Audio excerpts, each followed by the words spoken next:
Malo le soifua talafalava o se whaapoponga o talafon o le Samoa. Wali patiela CNN se whaamataranga mai le presidente o Amerika o Donald Trump wa ta ua i rona manatu e si diaire tu o taitai o Ukraine ma Lucia e whaia sala ua whonutanga e au noa male iai o ia. Leile la tala noanga ma Zelensky ma ia whaamanatu fo iai e le leipe ara whono pea le to lo i la ua a e se i wawa ai po feo le anga iai le whonutanga e masalo a whaimna o mia ia e na ona lua tu e tapuni le whonutanga. Whaidua isi ripoti ma le CNN le o iai se tari mautua Putin e se tala noanga lea ma Zelensky e ui o lea lava o lo iai fuafuanga a le whare pae mo se whaidua inga i le vao taitai e lua. O le fesili o lo o tunturi roa le to tele po a whea whai ai lea whonutanga a wasa ua fo inisi ripoti e ono whaia i Budapest po o Switzerland. Ai mo le teminei na o le whaatalitari po le asa tariane e Putin i lea mata upu peo se fono pele ai. O le mata upe whatau i le ono whaana nofo tangata Palestina mai le Gaza Strip i South Sudan po se isi no fuanga wala pata ia nei ai kupito ia Israelu o le leina lanu mumu le wo iai ma o le whaatanga ina ai kupito le atulanga ono le puipuinga o lona tunu e pe ona sauno iai le minista o le vai papo mai ai kupito o Badia Abdelati. I se whaataranoanga na whaia ma le CNN na ta wai na minista o lo onga lue nei ai kupito le sa idinga o se tonu e wha maa ai le avenga i tangata Palestina o lo whea ngai ma mawhatianga. Ma o le ave sea mai o se vaenga to a tele o tangata Palestina mai Gaza o le a le whaatanga ina ilo nā tunu. E le i whaeroa manino mai ala e Israelu le whaatino ina o fuafuanga nei e peo nā o whiai tangata Palestina mai Gaza a wari ipotia lo ngā ioi le palemio Benjamin Netanyahu i le whaatino ina o le atulanga. O ai kupito na pau leo le awala e anga i se mai tangata mai Gaza i isi vaenga o le lalolangi o no leo ua poloka i Israelu le isi tū. O la pta inga la mai ai kupito ta wai le CNN o nisi o whaamtaranga malolosi o whaia whaasanga ia Israelu ini nai vai aso taru talanoanga na whaia mo se while mu o Gaza mai le o whaamawina se tali ia Israelu. O ai kupito na tanu alapi mua na mana iaina ma whaataua Israelu le tausanga e whipsarau fituiva. Ai paulu whaamtaranga o lo ta ua mai le panemio Israelu e whaapea o lo o whaia nei whaataranoanga ma tunu o e ono ave atu iai tangata Palestina ia mai Gaza.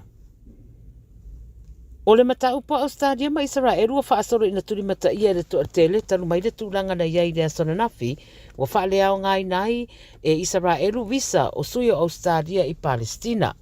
O le aso whaeroa mai le BBC wa tua iai e Netanyahu le pale mia o stadio Anthony Albanese i le whaalataina o Israelu ma lona tuu la fua ina o le community o tangata Israelu i Australia.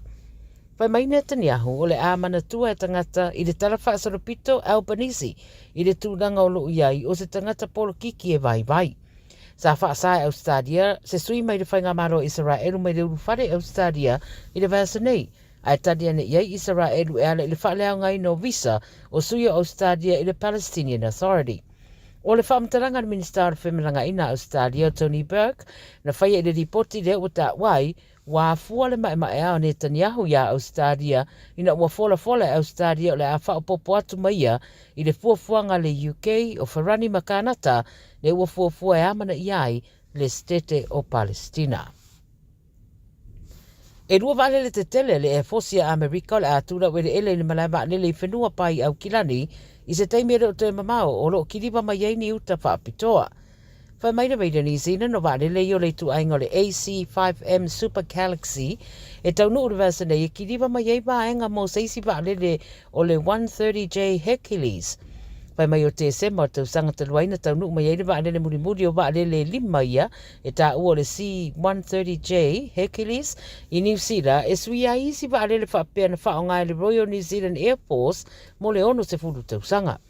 O le simulator la le au mai e vale le ia e lua e taunu ure vasa nei o le afsoswani le tole ningo la uwhainga duenga i le whafoina o vale le fōwia e saunga le mu mai e whamautino fo i se avanoa mo tole ninga o pailate. O le poloketi leo lo ngalu ai le mitanga ruenga le puipuinga New Zealand patasi mare e fosi Amerika ma le company ka nata lo au mai masini ia ma u fuafua te tauna amata whao ngā ia whainga fau wha teknolosi i New Zealand i le tausanga fau. Ma le tala mula se kulupo lo finau mo ai ata tau o tamaitiwa o lātou finau nei mo le sitia. O le tausanga e mawhaiai o na whae poipo whae tu la fono, mai le sefuru lima tausanga i le sefuru walu tausanga i le atu Solomona. O le sui o le Save the Children o Alan Kahui na ia whae noi le Pacific Waves na lātou proposal o tuina i le malo mo le sitia. O le tausanga whae tu la fono i na e mawhaiai o na whae poipo se talavou.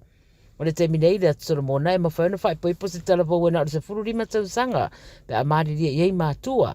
A o lalo tu la fono la vai fa langa no po customary law e le ia se tausanga o pito mawalalo e mawhaiai una whae poipo se tangata. Pa mai le Save the Children, o le sitia o le tausanga e whae poipo ai e tau o tele mo le puipuinga o le whanau. Ma e ui e iei le marienga mātua i tunanga lea e pe o na whaatanga i le sefuru lima tausanga pe ta i ono iai a afianga i le tunanga o le talavou o lo o awhia a afianga whae mawhau maisi e mai se po i le whaalau te leina o le avanoa ia o onga. O kulupula e pe o le Save the Children, World Vision, ma le Child Fund, ua lewa ona whinau mo le sitia o le suwalu tausanga e whae puipo ai i le atu Solomona. Tala nāre Radio Samoa mo le nei aso, soifo. Ua na o le Radio Samoa se furulima iwa toru a mo e tautuaina o e ilaungangana fitu aso le vai aso. If it helps them feel safe, they can keep the light on all night long. Contact donates the energy to Power Women's Refuge and their safe houses nationwide to support the vital work they do in Aotearoa, New Zealand. Aua nei misi a whasala laua tu sa o lau Radio Samoa. O tawalu manga o lau whaiga palota i Samoa i le aso whareile, lua sifurmala iwa o kuso mai le i tu lae lua i le auli. O le a whaafafonga i le au i li nātu. O i unga o i tu malo palota, ma sui tau vātai tasi. O mawhai o nau i nātu le nei au au nanga, o na o le lango mai le Enterprise Motor Group i Manukau. A to ai ma le fasoso ani a le Ara Memorials, Manuia lau whainga whiriwhilinga Samoa. Avia maua sosa, Omega Ka, Diana knowing oa, Omega Ka, Sabale tau mofie, Omega Ka, Fili mailo ile Omega Ka. Omega Cars, lua selau Kepetis Drive i Manukau, po le telefoni o iwa lua fitu lima valu tasi lua. Susu mai Manukau ne, Omega Ka, umalole keisile Omega Ka. O te me whaari ai le tāleni al tamaha i lunga o le leitio. A wale aso whapito o tamaha ua la tamai. A whai e whiwhia lau tamaha e tautala, whai tala maalie, pe whai ana whamtalanga e winga i talonga, ma tau te wala uria o ia e awai, i le tauwanga, tamaha whaasaralau a le Radio Samoa. Po e se vilo po e tusa ma le tolu se furu leono se furu se kone, o lo whaatino ai e lau tamaha le whonga ino le talonga le manu Samoa, o le kauni TikTok. O le tamaha e sili ana reactions i lunga o le Facebook, o le amanu malo i se whailonga, mo le aso whapito o tamaha.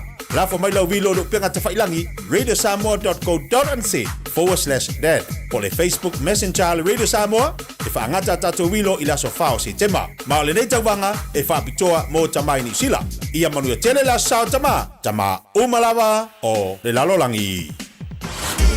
Radio Samoa. Taslima Iwatomu. Ama.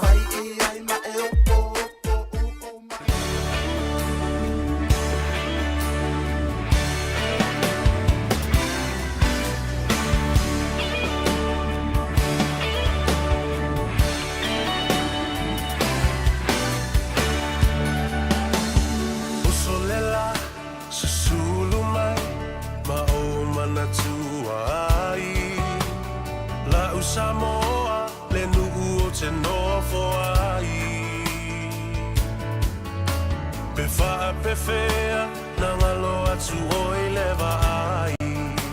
Samoa, o le penina, o te fia i ai. O solela, susulu mai, ma o manatu ai. La u Samoa, le nu'u o te nofo ai. Pe wha pe whea, na ngalo. Ia talofa lava le pa ia mawalunga o le whaafonga tāpua. Ia mai se foi o le sila mai moa le atunu pele Samoa.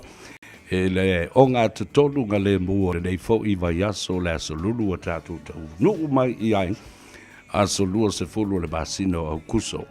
Iwa so totoe tātou tō vai I le whainga pānota mo le whainga whiriwhiringa le atunu. Ia, se whaile ngāwa yasu o tātou. Ia o le aia ia tātou pisinisi. Talandoanga masani ia whaatasi ei mo le tātou pola kalame. O le malu I whale, ua malu fo I whafo. Ia, tā walunga tuai ma le au nanga le tautua le tō whaia whonga mua. Ia po le ftelenga fo I asu. Manu Francis Ioane. Le atau sa vea le ulua I ali I se yuli le nei o tātou mafuta fo I mo tau e pei o na masan iai. Ia matoe momoli atu I mauta malawa. Le tātou polo kalame masani wa yasu te tasi wa tulituli loa fo I ta mamtina matua. O le malu I fale. Ia leo o mafuta mai. Ia le fale tua tasi fo I o fofoka o le tātou polo kalame. E mele palamo Whaatalo whaatu ma le anganga whaalalo, whaamalo fo le soifua manuia. A whio maia I le pola kalame o le malu I whale, I le rei fo I awa huri o le aso lulu, talo whalava. Ia, whaatalo whaatu fo I laua fionga savea, ia malo fo I le soifua manuia, ia la umatu fo I le nei vai aso, ia la umatu fo I ma le nei fo I ma sina. Ia whaatalo whaatu fo I le mamalu le atunu o whaafongafonga mai le nei fiafi, ia. Ma lo lava le soifua manuia ma le ngā lulu malos. Ia whamoe sa manuia fo ia le whai ungo lava yaso le sa pati ia ma le amatalia fo I o ngā luenga le neiva yaso. A wae to o luota ngata sa wala au mai ia te au mautu I nātu fo I ei lau numera. Ia ma so se teibi lava au te manatua lava matu I nātu lungo le tātu polo kalabe. E o lava I le tānoa ava. Ia I lātou te wala mai. E o foi lava I le uso ia Thomas. Ia o whapela o tala. O le tuli loa mai fo I he tangata. Ia le li ka muta au le leile na o Thomas ma le. Ia ma le whamaoni lava fo I o le whaatino ino ngā luenga. Ma salo ai o le mea le na e tuli loa ai. Ai o te whai atu. E o so lava le whaangai e tia. Ona o tone I o alo matama whanau le atunu o whaletua matausi. O loo iai ata mai ma ngā waa whaapitoa I nei fo I tuainga ngā luenga. Ai mai sea, pe o le mea tū pito lea I le wha moenga ma le moe mitinga nisi o mātua ma ainga. O le iai o se whale whaatau motu mo le ainga. Ia, oa mai lau o fionga le whaletua. Ia, lea lawa manuia whaaptaila o fionga savea, ia. Ma nei a fo iana I nei vai aso, pe lava o lau saunoanga e te o lolo lava le tele o le mamalu le atunu ulai wala au mai. It's very pleasing, maybe in the last 2 weeks, o le tele o nai ainga iana mato whelo ai they are mortgage free, which is, it's a great achievement mo le whamalo atoi le mamalu le atunu e le se mea whaingofie le atulanga. Yeah, so they are now looking at whaongale equity o lato mota. E whaatawini lato investment properties a wā lato walo ma whanau. So pe o la saunanga sa vea te le lava le angao le tato por kalame o lo o. Pe o lu itawina I fo ili mamalu le atunu e sile po ani si tūlanga me whaia na whaale iai le soifuanga o mātua ma whanau, malo ma whanau. Malo, whawtai. Tā uole na o le maua le utu taibi fo le panga no e mwhaiona umi ia le taibi e whaasa. Marmala mai fo ina i o tātou ta mamtina mātua. Ia whiutanga inga ma mea ma sani eila wa fionga le whaletua. Ia ma le vāo a fo i o whaletupe. Ia alaua mai o na tā pena a toa ia le loto I whale o le a inga lava la tau ia la tau tupe maua ma tupe whaalu. Tātua tala noe ta tai tua ia se mawhauwhaunga fo I lea ina ia mawhai o na toi pua e maua mai e nai o tātou tangata. O le a le whaatulanga ina o le amata lia. O le ngā luenga pe a whai o lea ua whaile tonu o le tamama le tina. Ia, o tātou, o le a vili e mele. O le a tātou o. E whasiligia po lea le tūlanga e iai pe a whai o tātou mana o loa. O le a whātau se whale me mo le te mua o se ainga. Take us through that process. Yeah, o le tāua I o le fasili e pei fo o nei fo I eina I ainga na wala au mai. O le mānei ala o le fasili mo mua. pe o le tūlanga mua lava lea, e mānei a lava lo Faiva mortgage broker, ia fasili mua ia iso lātou malamalama po lea le tātou tūlanga la ia le taimi nei. So o le process la le whaongai au, a whapea o tō mawhau se tūlanga whapea. Ia veli mai, I will ask you a few basic questions, just to get an idea po o ngā whiala ia le tātou tūlanga po o lea le tātou tupele maua mai, po lea fo i le tātou deposit, maybe Kiwi savers or any savings, ai po lea fo i le tūlanga po iei ni ai tālafu, ai po oai fo i le tilo iei e whai ele tātou apalai. Just basic overview, ia on o luaila, ia okay, yeah. Based on the information lea na tātala no ai, I will now email you and confirm mai a tātou information here. So then in mawhai o na mātou, I have a quick overview analysis pe a confirm mai tātou information here, o le tātou tupe maua, just the hourly rate, po a 40 hours, is it 40 hours? O le ale tātou deposit la iai, o ai le wha moe wha iei le tātou apalai, and o iei ni ei tā lafo a po a 40 pāleni. So these are the basic information I will ask you initially. A au mai lo la pela se ainga le na wala au mai nei. Na pala au mai apo le asa tūlanga. Based on what I've seen, o iei la tau le tūlanga le mawhai na whai se apalai. Ia a whapela o umana, I've had a quick overview o le tūlanga le, ia on a puklo le sa tātou taimi e whaatala noa atili ai le paperwork, o le ale process, o le a fwere umi matūlanga whapea, so pe o lau fasili, lau whiunga sa vea po le ale process. So the first thing is, I'll have a quick overview o le tau situation, then ia na puklo le sa tātou taimi fo ina le whaatala noa atili ai, if I know you're now in a position to apply. Ia na gather lo leo tātou documents, submit ai le tātou application i le bank, for whichever lender is appropriate. Ia mai esa tātou pre-approval. Ia, o mai lo le talanoa, walo tea le matau po le tiposi. The deposit, e whawhiwhia o ani au wala e mwhai o na tātou sa ili, ma maua le tātou tiposi. Pe talia ina, pe le talia ina. Le ale au wala e mwhai o le whaatino le mea lea. Okay, o le deposits, e se auna vaenga o le tūlanga mua lava, a whapeo ieiso Kiwi saver, a ua tolu tausanga po ulunga fo'i po le umi atu tolu tausanga talona e contribute to le Kiwi saver.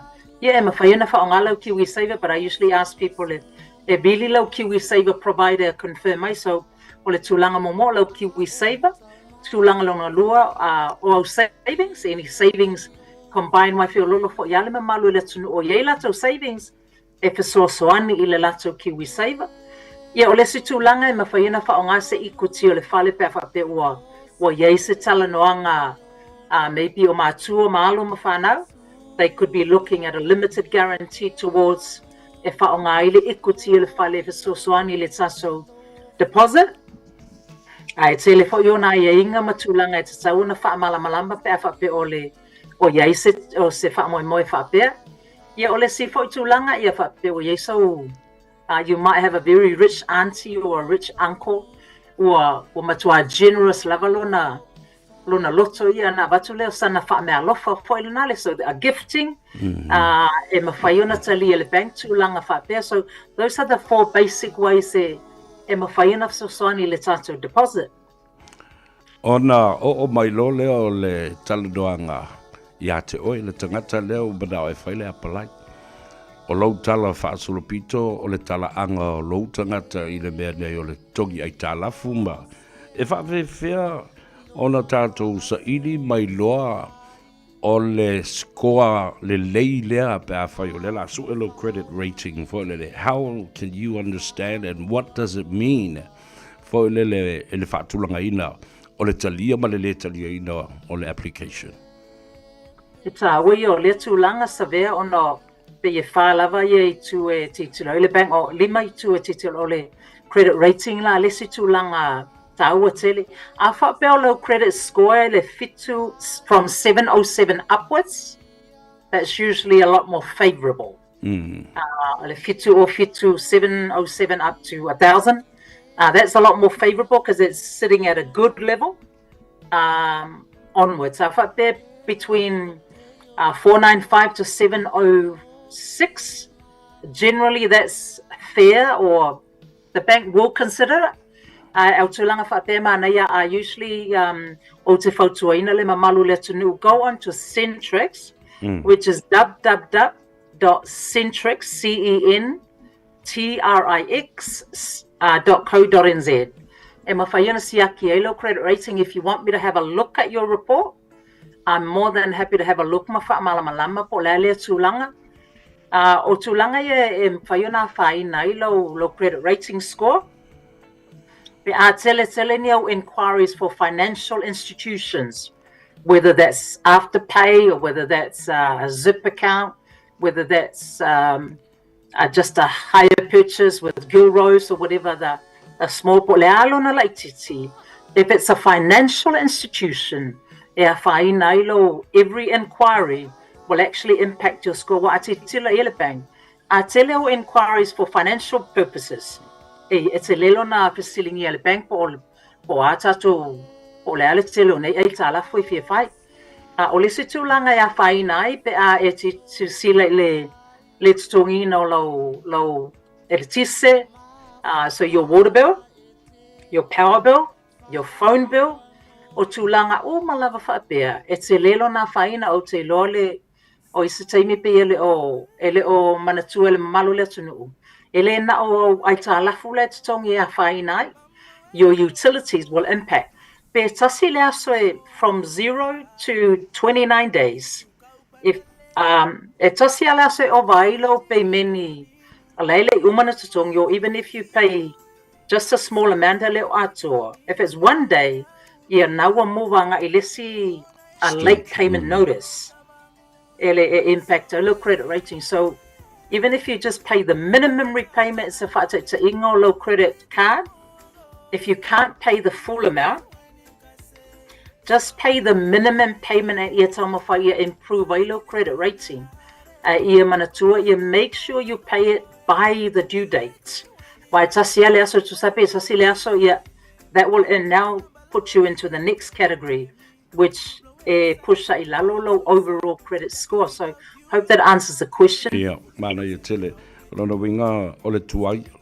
Ona togi e te loa e tele o malmalaba o la lava e sila matanga ia financial institutions i le taimi o tuai. Yeah, I'm on the tour for you. I'm on the late fee or somewhere with a popo. Yeah, na there 5 for you. What why I little lava for your finances. It to turn away for I will be in la. All the account history. That's the sila la le for the tupe. Ile tala anga o lau te nga tupe. Yeah, o ha me sila ye for the tupe for le ono. It doesn't look good, your banking history. Mana te lele fsile ona taua fo ile tūlanga. So sile operating o tatou bank accounts. Afa pe yeso automatic payment will fail to salava pe it's just 1 day na fail ai to repay. Or maybe you've been charged a dishonor fee. Or maybe was slightly overdraw low account outside of the authorized limit. Wa mantuoisi accounts ele overdraft wa umana approve my ele bank. If you stay within your overdraft limit, lenga approve the bank, then that's okay. And as soon as you go over the limit, lenga approve my ele bank, or you've overdrawn your account, ele authorizing ele bank. O tulanga umalava fa pepe ine o pe meni na misi. Or anything that you've been charged a dishonor fee, or isi foi tūlanga I tata ona awea I tata o le tele o kama I take away stuff ne umalava whapea ona, they all add up. Wa mai le tatou application ia be declare mai tatou a me le tatou shopping is pe lua se lau lima sefulu le vaiaso. Ai matou titilo I tatou bank statements. Add up all malava tatou takeaways ma isi tamai whaatau o malava ye whai. They add up to probably 500 a week.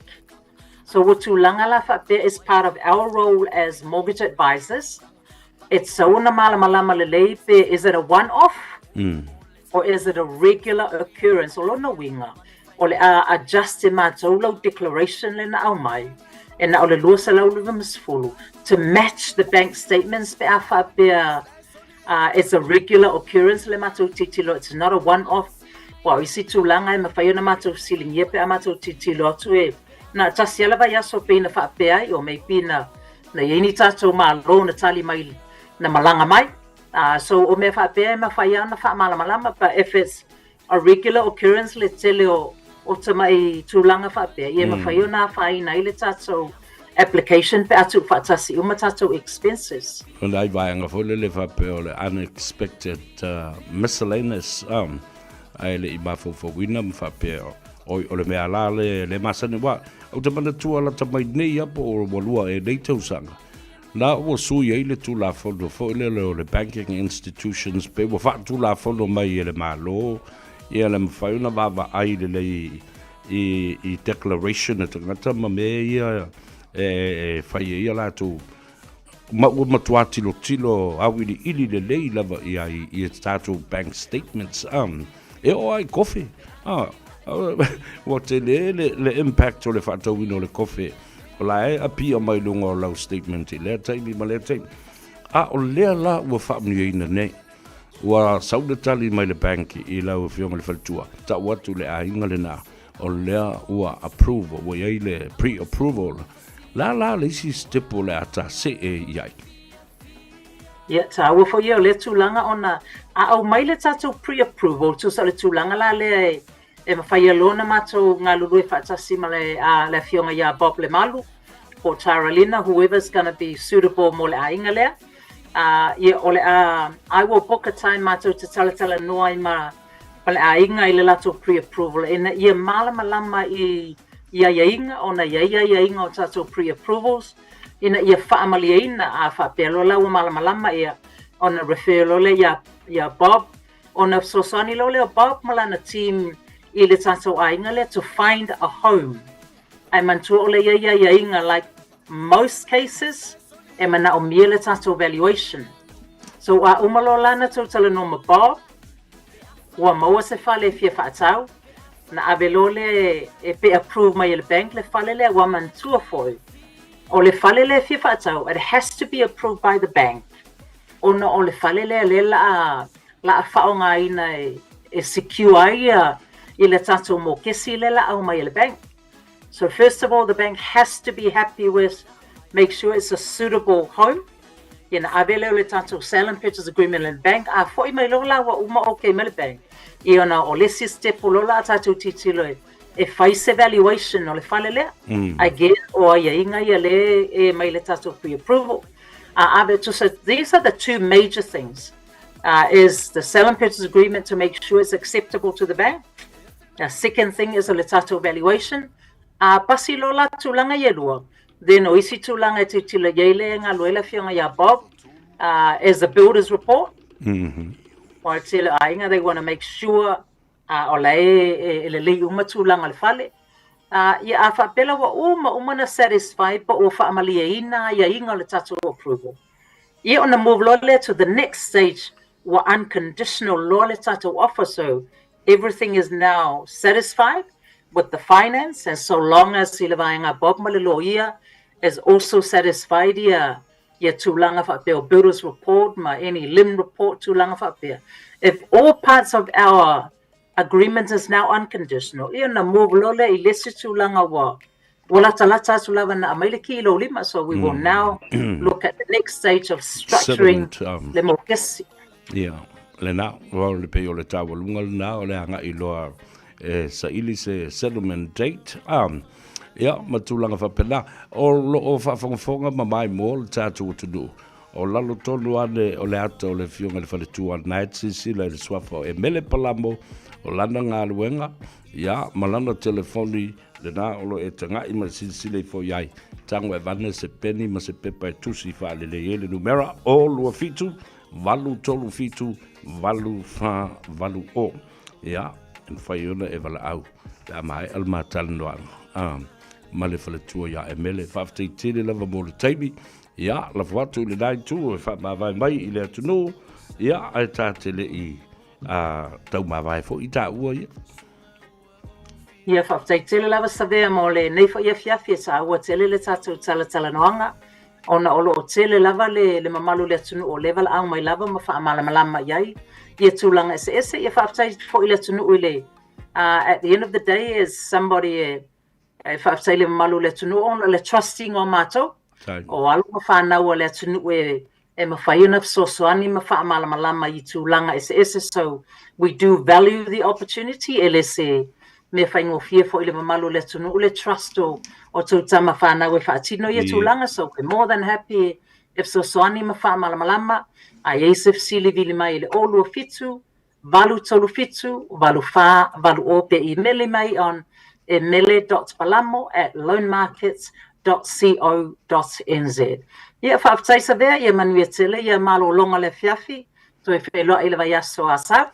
Ia, whapena fōi, ngā Gagaifo ai, Faiva o lau whionga le whaletua, whaaftai mo le taimi ua tā whaasoa ai, au whaafoka le atunu, manuia tele malo longa, ia mga luenga o toel nei a fiafi a whaasoifua ia.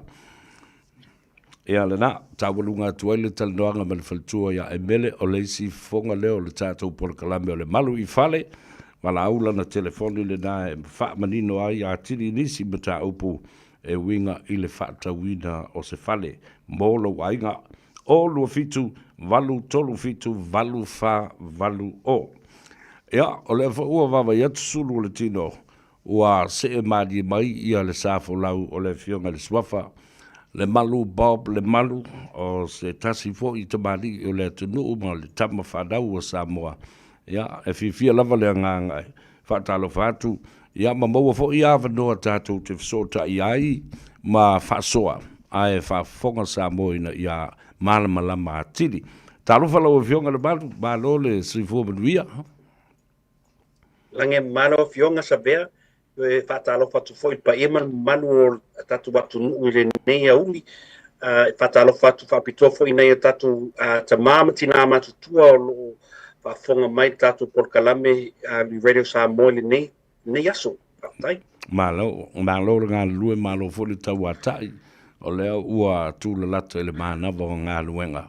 Ia male ngā Gagaifo Faiva o le atunu, a olo o tātou talanoa ma whaasoa I le polokalame o le malu I whale.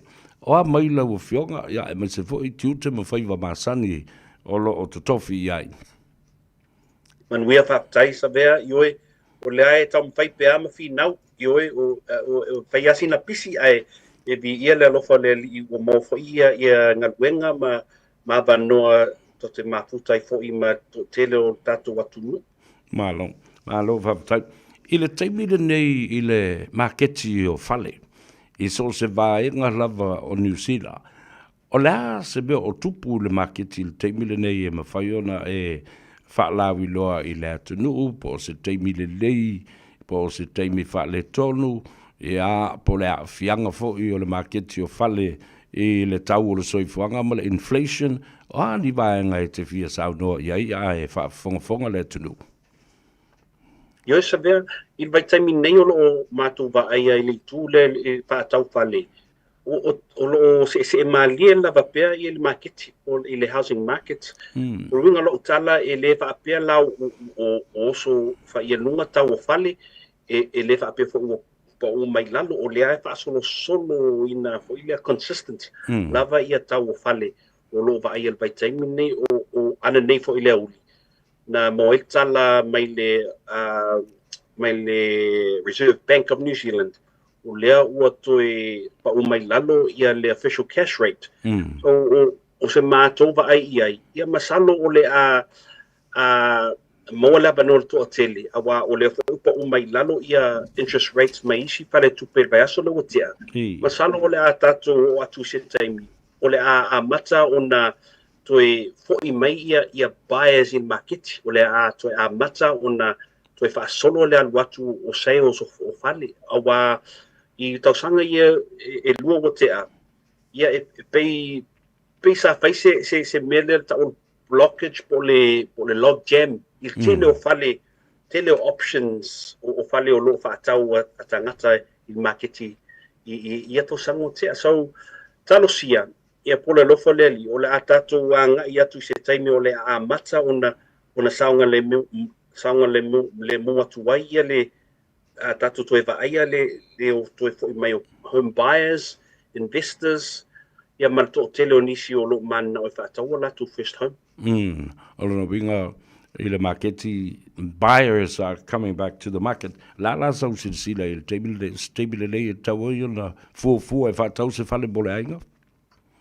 Yo e sabea o masalo fo i pe ona mawai le tala noanga mal faltu ya emele o lo tele pea ia banoa e mawai ia pre-approval for home loans mai fale tupe ia ai atatu liu mai ile tule al marketi o lea lava o pa u pea tau fale so it's a good time to buy ono lea e pa solo ina mawalalo tau fale e iai le taimi toi fo iai lunga i si taimi o luma ai mo le taimi nei a whapeo atu i tausanga ia i anga i tua a mata na o Sofia i lunga tau fale ia e whainga tai fo so o le mea fo i lea e tausanga tuai tatu atu nuu po seisi o loo fia whaatau se latu fale fo po first home ile le level taimi le a mata na whapesili matala noa i whalituia e mele a wā mele o le finance po le home lending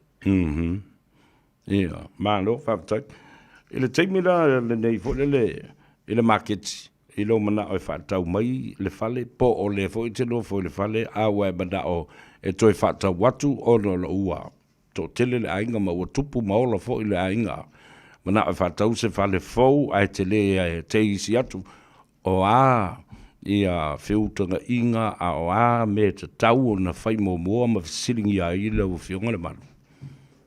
Io le lei lava ona tā pena mua le tūla le finance awa o le me lava le o le home loan o le tino tupe lea e te tau ona sa ili mua awa le anga i fale bigger home po lesi fale fau awa o me lava nai e aona tā pena masauni mua i ai ia o le whaasota ia i fale tupe po fale tuia e mele awa e te tau lava ona set up i le tū lea le anga ia tū fale fau lea ona toe le liu mai lea e paise se fufuanga i le fale lea the existing home po le smaller home lea ai e pe o le mea tāua lava nai te tau ona tā pena mumu o le melo le finance o wawa so se mea lave fia whaangai oi tau te ilo lava o le finance po le lending e mana o miona whaamautu.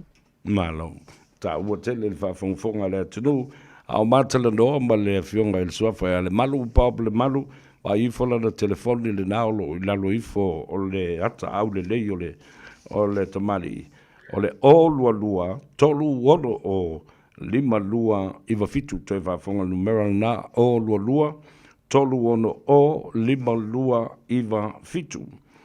La o tau o mai o lewa wawa ai le fale. E te fia malama po o lewa wa ai tino ai le ato le fale. Pe o a mea na whawai le fale, a o le alo na tūlanga fo i lea i vaenga ese uba. Pe a fia ai se li poti o le fausi o le fale mai lava i le whawaisi o le tau walunga. O le a le mea tau na whai, pe a whai ua fuafua o le fale lea. E te fia e te manatu e te tau na malama lau client i le fausanga masali poti o le fale lea. Io sabea e tā ua tele o na tā pena masauni ia mai loa foi. E tangata le fia whaatau mai se latu fale fo.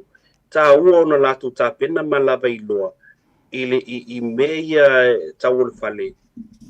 E pe o mela le o le cladding po le fausanga o le fale. Awa o to tele o tangata o te vaaya e tau aso fo i lea. E momona va ai manei o le whakol fali. O na babe o aile face offer.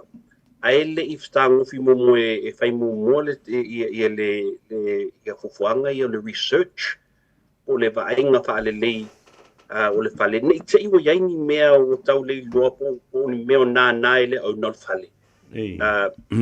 Ai te tau lava ona lava tā pena le loa ma le malama lama. I mea la ia pe le tau te tala noa i le tu ainga cladding po le whaunga o le fale pe na whau se lau papa, mele ta o le weatherboard, pe na whau le mele o le plaster, o le rough cast. A wā tele o whale ia sa whau i tausanga ia le tasi iwa stulu, i le vai taimi le na whau i mela ia ta o le plaster po le rough cast. E tele la na, e le taimi e toe, se tu longa toe palai ia le tu ainga cladding le na o le plaster, o le rough cast. E leilo e to tele o tangata. So i tu ainga mela le tauna ta pena. I le ngata fo i lea e tau fo ina i loe le ainga. Me le e tau le council o flood zones. Awa e peona sila fia e to tele o la tunu. I tausanga le lua afe lusfulto. Lea sa vai o maile e aukilani. O po la tunu. Ia la ia zoning ia faile council o mela ia tau flood zone o pito nuu e baia i taimi uma. So o pito nuu ia most at risk i le mele o le flood zone, mela le tau flood zone. So e tau ua lava o nei loa e tangata lea e fia whaatau o le fale. Mea ia ai le i ulufa ia se konkarate o se fea ngainga ma le auna o le fale lea. Ia, ta ua tele ia e mai se foi la fa fel tu lango le fanua. E nei tei po o umia sa o loto le fanua, ia po ia se vaenga o sublease, ia po o vaenga foi le e te tau au nei loa le tangata, ia le mata upule. Ioi, sa vea ta ua tele i tu ainga mela ia ta o tenia o fale. Faiva whataita inga ia mela i o ta o fale ia whanua freehold. Ia e pea o le wingo le tala na freehold pe e nofo sa o loto alta ngata i lana whanua, i lana pas whanua. A le liu mai le tu le o le whanua, le tu ainga whanua le ta o le cross lease.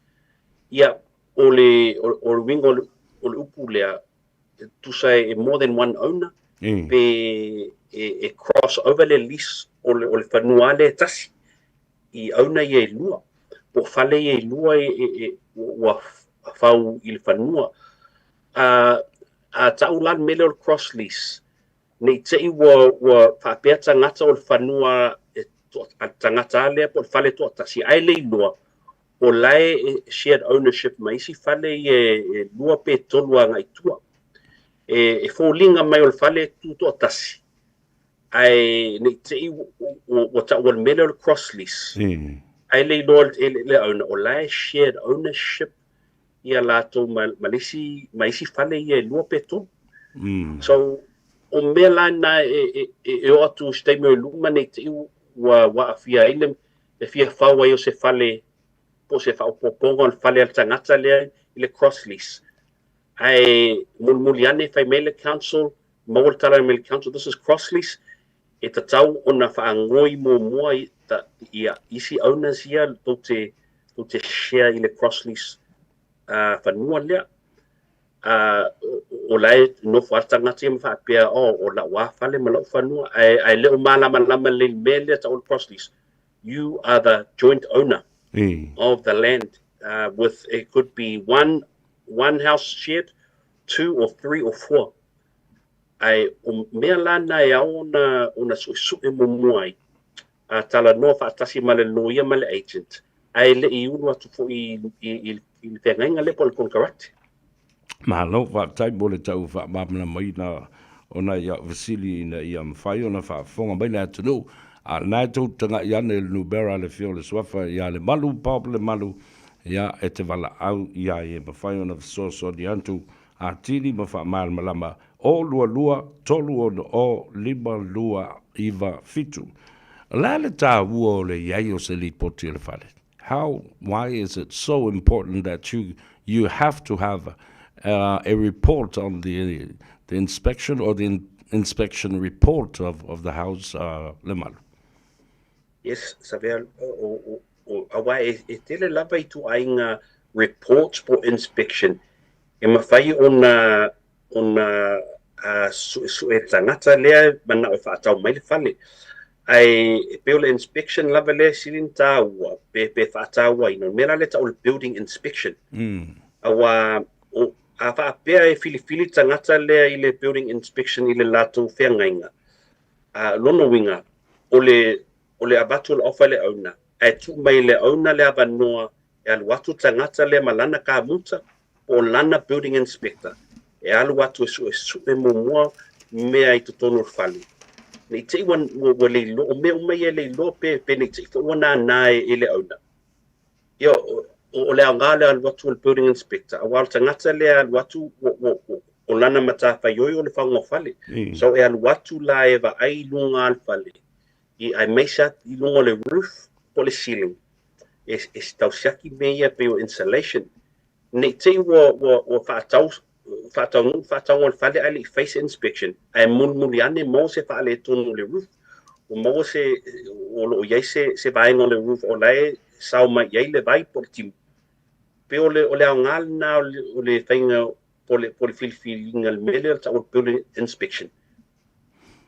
Ia maua ni whaale tonu po ni mea I le lola e tātou. E o fo ia au ia o le agent. E mo I lava. E iai mea umano to leni pe a o ngai I le tangata la le building inspector. E sili atu lana malana I loa I mea tau whaunga whale. So le ngala le building inspection. O se fautuanga lea I so tangata lava o lo fia whaatau se lato whale. E mei se first home bias. La ua fautuanga po talusanga. Ia fili per mena building inspection. Ia lava se taimi a lau inspector sauva ai whale. Tusi le reporti. Ona mawai lea. Ne te ueni mea whale tonu. O le lisi lau mea whale tonu. E toe ave I le owner. O le latu agent. Po le ase latu tali mai pe whai ia whale tonu ia. Pe tatia. Pe whinau pa o mai lalo tau whale lea watu le ofa. So, o mea ia whato a maua pe a iele report you le building inspection lea. Malo whaftai tele lava le malu wa tāua tele le tātala noa. Ia au tele tonu fōi o le a tō tele nisi o le a wala watu. Ia ma whisiringia fōi oi nisi vāenga. Ia mo I lato fia whātau. Mo le whale pe fia whātau o se atu fōi. Ia whale o lewa ona alala ma papa au ilo tātou tunu al numera nā le whionga I le malu o lua tolu ona o lima lua iwa fitu whaftai tele le malu I le teimi o whaavanoa mai ia manatu fo yo le atunu matai sisi mai teimi tāte wheloa I fo I malau lua fasila whai ia mawhasoa ai whaafonga ia lo tātou o tunu o amole teimi nei ia manuia tele malolonga o tutoe ia mga luenga o le nei fiafio lo tau whamai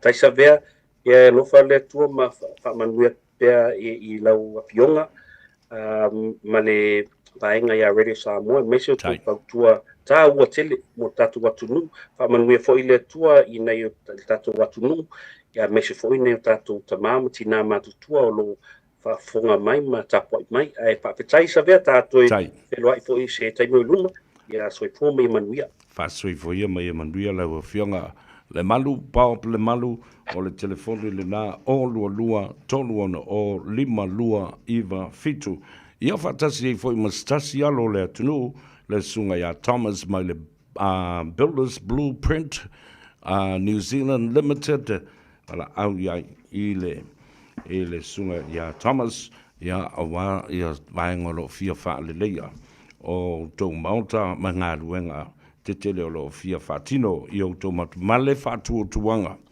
o le a whatino le lei o lua tasi lima valu tolu ona whatalu whatu le sunga ia Thomas ia male au whenga luenga fo I ale Builders Blueprint New Zealand Limited ngā luenga le lei o lo o tau whatino ia le na ala tātou o le malolonga o na fo I mai lea ia tātou se e loa I le polokalame o le whaasoa, a wā le ngā Gagaifo Faiva o Samoa, I le nei fo I o ngā tutonu ngā le bū o le vai aso lulu, lua se fulu au kuso, lua awhi lua se fulu manima, tuainga o mai I le whainga pāloka, ma le kele o le ngau sao, ngai mau mea Ia ai, o le tatalo, ina ia maua ia le file mū, ia masao ngā le bū foi, ia le whainga pāloto, ma le whainga filifilinga, ale atunu u le vai aso fo.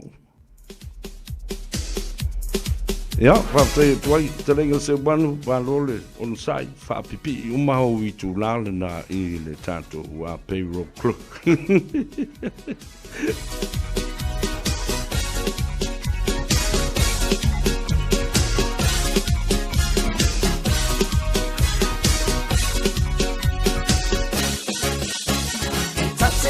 Musa me tau ya poti Pai o se suinga ua Samoa la a ole pina masa I turi polisi Pai mapa a mai le ali Te tele panya ta tele popi pupura Ai a etu lava tu ile tele anana Pina ki malo awa o se rumana Pai le loto mawa lalo mawa ole ono sa Pai lo Sole, sole, se soia Lima Se paka sole, ne paia Kaka se pua pua Uele se kotika Ua, pipili lugatawa Bailo lima Sole, sole, se soia Lima Se paka sole, ne paia Kaka se pua pua Uele se kotika Ua, pipili lugatawa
Alova Samoa Waule ne yokas putialu awal suya ngila wala kio Eva mai ina se fudu lima iva kolu Amo Radio Samoa Bevela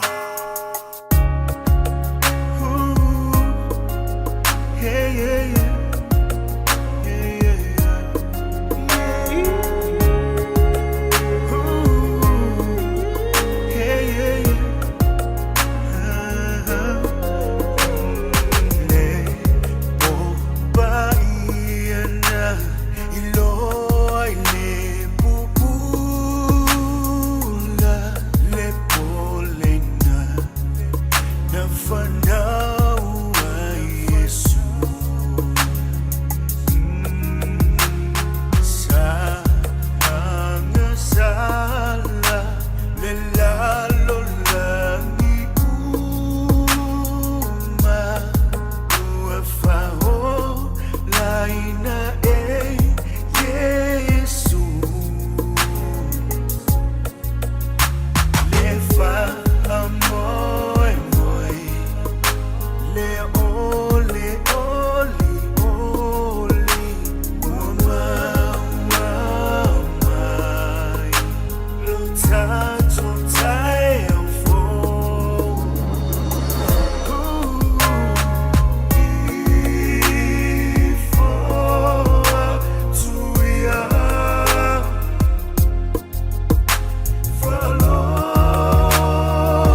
Malingi uloi mat tangi ai le nganga be amana tuile mafutanga imena o fai ina ifu mai au leni ule mafai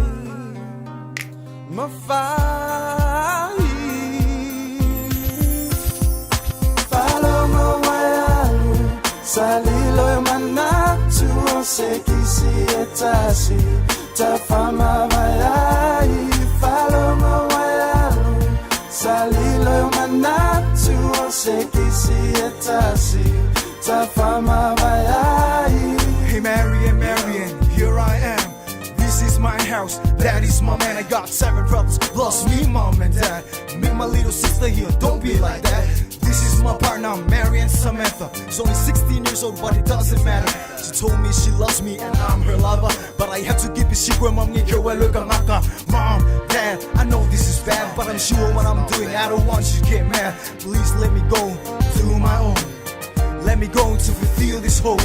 Baby, I'm sorry, I thought we're in a hurry, but this whole thing is real. We're getting married. Take my hand, we are ready to go. Loving you, baby, I am ready to show. Follow my wayalu, salilo manatu o sekisi etasi, tafama mayai. Follow my wayalu, salilo manatu o sekisi etasi, tafama mayai. Overkua kupe aulo, kai mange mawhale. Ngō whawheno wola, wo oka maafte, lo walo whawha maongi, a ngei wo polonga, sawe malo whaki, awai taki ola. Ke o wheno lea lo whama ngei mea wai whai, e kua plama e alu pele e so whai ai, e kere kau mai peke sawa e ke whai mai, e a mama au wheke alu iai. Or ka ngaka wha maongi e kau kala ele me mongi, or ka ngaka wha ukuluanga le alu ele fuafua, ke o wheno le mamalo le ke so kinga wha malo e a whapenga wa pe au se a. What is it for? My family, I will fight. All over your makango fair, where you get a guy. If you would fight, family, you'll be white. All you have to do is just keep it tight. Follow my wayalu, salilo manatu o sekisi etasi, tafama mayai. Follow my wayalu, salilo manatu o sekisi etasi, tafama mayai. Malingi loy matatangi ai le nganga, be amana tuile mafutanga. Imena o fai ina ifu mai, au lene wale mafai.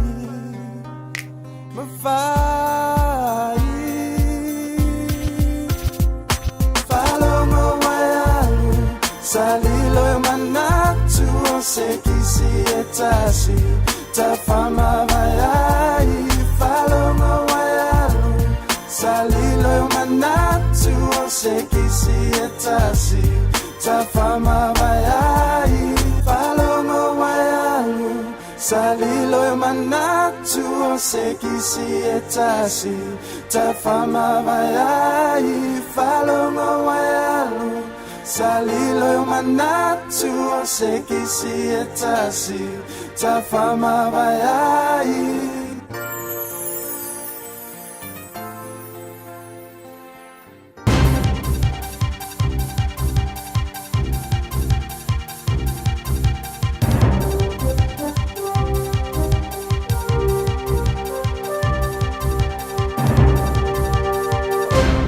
Malo le soifua talafalava o se whapoponga o talafo le Radio Samoa.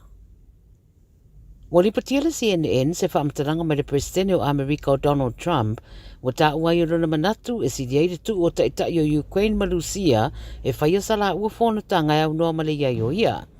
Wa ta ua Trump mai solonga le reile la tala noanga ma Zelensky mai ia whaamanatu fo iai e le rei pe ara whono pea le to olua o ila ua ai se I wawa ai po feo le anga iai le whonatanga ai masalo a whai mna o mia ia e na ona lua tu e tapuni le whonatanga. Whairua isi ripoti ma le CNN e le o iai se tari mautu a Putin e se tala noanga lea ma Zelensky e ui o lea lava o lo iai fuafuanga a le whare pae mo se whairo inga I le vao taitai e lua. O le fesili o lo o tunturi roa le to tele po a whea whai ai lea whonatanga a wasa ua fo inisi ripoti e ono whai I Budapest po o Switzerland Ai mōre te minei, na o le whaatalitari po le ase tariane puten i lea mata upu pe o se fono pe le ai. O le mata upu whatau i reo no whaana nofo tangata Palestina mai le Gaza Strip i South Sudan po se isi no fuanga, wala pata ia nei ai kupito ia Israelu o le leina lanu mū lea wo iai, ma o le whaatanga ine ai kupito lea tūlanga ono le puipuinga o lo nā tunu e peo na sauno iai le minista o le vai papo mai ai kupito o Badia Abdelati. I se whaataranoanga na whaia ma le CNN na ta wai le minista o lo onga lue nei ai kupito le sa idinga o se tonu e wha maa ai le avenga i tangata Palestina o lo whea ngai ma mawhatianga. Ma o le ave sea mai o se vaenga to o tele o tangata Palestina mai Gaza o le a le whaatanga ina i lo nā tunu. E le i whaeroa manino mai ala e Israelu le whaatino ina o fuafuanga nei e peo nā o whiai tangata Palestina mai Gaza a wari ipotia lo o ngā ioi le palemio Benjamin Netanyahu i le whaatino ina o le atūlanga. O ai kupito na pau leo le awala e anga i ese mai ei tangata mai Gaza i isi vaenga o le ralolangi o no leo wapoloka i Israelu le isi tū. O la pta inga la mai ai kupito ta wai le CNN o nisi o whaamtaranga malolosi o whaia whaasanga ia Israelu ini nai vai aso taru talanoanga na whaia mo se while mua o Gaza mai le o whaamawina se tali ia Israelu. O ai kupito na tunu alapi mua na mana iaina ma whaataua Israelu le tausanga pipsarau fituiva. Ai paulu whaamtaranga o lo ta ua mai le panemio Israelu e whaapea o lo o whaia nei whaataranoanga ma tunu o e ono ave atu iai tangata Palestina ia mai Gaza.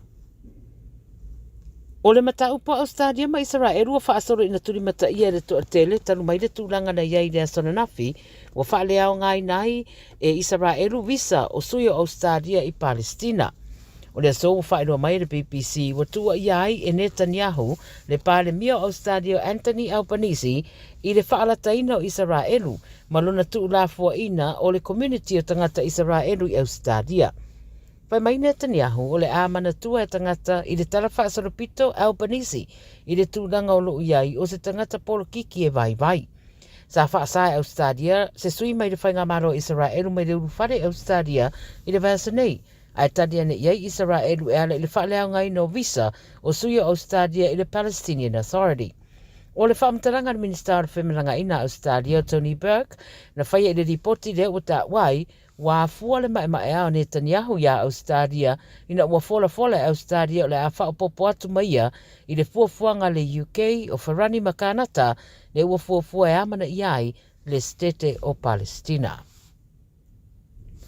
E rua vale le te tele le e fosia Amerika o le atura wele ele le malaiva lele i whenua pai au kilani i se taimere o te mamao o lo kiriba mai ei ni uta whaapitoa. Whai mai reira ni zina no vale le yo le tu ainga le AC5M Super Galaxy e tau nu urivasa nei e kiriba mai ei vaenga mo seisi vale le o le 130J Hercules.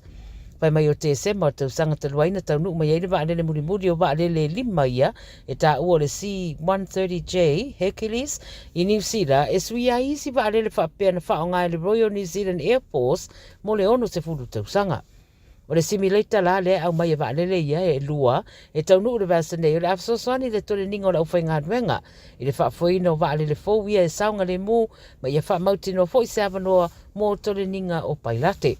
O le poloketi leo no ngā lue ai le mitanga aduenga o le puipuinga New Zealand ma tasi ma le Airforce Amerika ma le company ka nata o lo au mai masini ia ma u fuafua e te tauna amata whao ngā ia whainga fōu wha teknolosi i New Zealand i le tausanga fōu. Ma le tala mulmule se kulupo lo finau mo ai ata tau o tamaitiwa o lātou finau nei mo le sitia. O le tausanga e mawhai au na whae poipo whae tu la fono, ma i le sefuru lima tausanga i le sefuru walu tausanga i le atu Solomona. O le sui o le Save the Children o Alan Kahui na ia whae noi le Pacific Waves na lātou proposal o tu ina i le malo mo le sitia. O le tausanga whae tu la fono ina e mawhai au na whae poipo se talavou. O le teminei le atu Solomona e mawhaona whae poipo se talavou e na o le sefuru lima tausanga pe a mariria iei mātua. A o lalo tu la fono la vai whae langa nuu po customary law e leo iei se tausanga au pito mawalalo e mawhai au na whae poipo se tangata. Pai mai le Save the Children, o le sidia, o le sitia o le tausanga e whae pui pui e tau o tele mo le pui pui o le whanau. Ma e ui e yeile marienga mātua i tūnanga lea e pe o na whaatanga i le 15 tausanga, pe ta i ono iaia a fianga i le tūnanga o le talavou o lo o awhia, a fianga whare mawhau maisi, e meise po i le whaalau te leino le avanoa ia o onga. O kulupula e pe o le Save the Children, World Vision, ma le Child Fund, ua lewa ona whinau mo le sitia o le 10 tausanga e whae pui pui i le atu Solomona. Tala nāna Radio Samoa mo le nei aso soifua. Oh yeah, Dr. Bob and New Zealand represent. Them us twins, to Jet Records. Sweetest song. Ia le nā tawalunga tuai e tātou telefou I vai whanua e le ngata le Pasifika ia whapena fo I New Zealand nei. Au se tālia ia maisi atunu o le lalulangi le tautua whawaule nei mo oia le siufongo Samoa le Radio Samoa. Se fulu lima I vatolua mo I Aukilani New Zealand.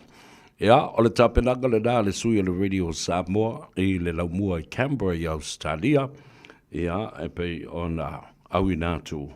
E le tamaitai ia misa la toa po mare ia awa fo le silafia I le atunu o mea ola o tutupu I le vasa Pasifika le uto whaalongalonga atu e Solomona ma vanu atu le nale ua se e whaifa apoi po ngā tamaiti I le tai se furu ma le 5 tausanga ka whiwhi I le bea ua o nge I aile la rurangi Children are getting married and in the Pacific Tai mua mai ai ia Solomona ma Vanuatu. I le whaai poipo, ma le whaatanga le tūla whono, o le whaai poipo, o le tama ma le teine, I le tai se fulu ma le 5 tausanga le matua. Ea le nā, mana ia I tātou te talanoa, ma whaasoa I ai. I se teimi o mua. A wā e ono o matupu wai fōi ni mea whapena I le tātou atunu. Ea. A wā o le mea le nā. Le mea le nā ta o le statutory rape I le tūla whono. O le wha manos. Ia ma le whai a inga mātanga. Ia ni mea whapena I tūla I mai tono Samoa se I vai atu le wha whonga mai le atunu. A le lau amata mea ai ia. Ia motumi o le Pasifika. Ia Solomona. Ia ma Vanuatu. Ia le lei. Whaatalofa I le atunu. Ia, ma whaawau le whaawhiloa I fo ima o folo whaatu I le whaafonga tāpua I le tātou tunu ua whaiasi mālulu o le mea. Ua te tau na matua ta oui ma tā pulupulu le leile tino ia ona o le tūlanga le vesi e fo I o le fulu la tau ia ma le pipis. Ai o na ua whaatanga I tui pui puia o I la tau. Mai le 5 tausanga le matua se io o le ono se fulu e whaiafua le tui le nā. I lau family doctor. Patalofa le tawhatolu o le vāne nofo Samoa, I ona tūlanga whaalupe, pa ia mamalu fo I whaale malo, I a whapera fo I pa ia mamalu whaale anganu.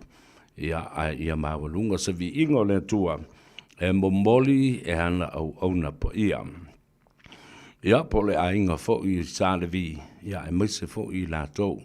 Wa malo lo manu malo mai ta mam tina matutu o le ngaluenga wa malo lo retire malo lo pensiona ya elem foi na fangaluina lo to sao le ngaluenga po ia le tua a o to ta se le ngaluenga I le tau swina o le ipu vai o le ola patalo foi moto malawa tapo inga ta mam tina matua malo talo malo fo I le tapuai a o alu Faiva tama whanau le tunu I so o se ngā luenga ua tutofi ai.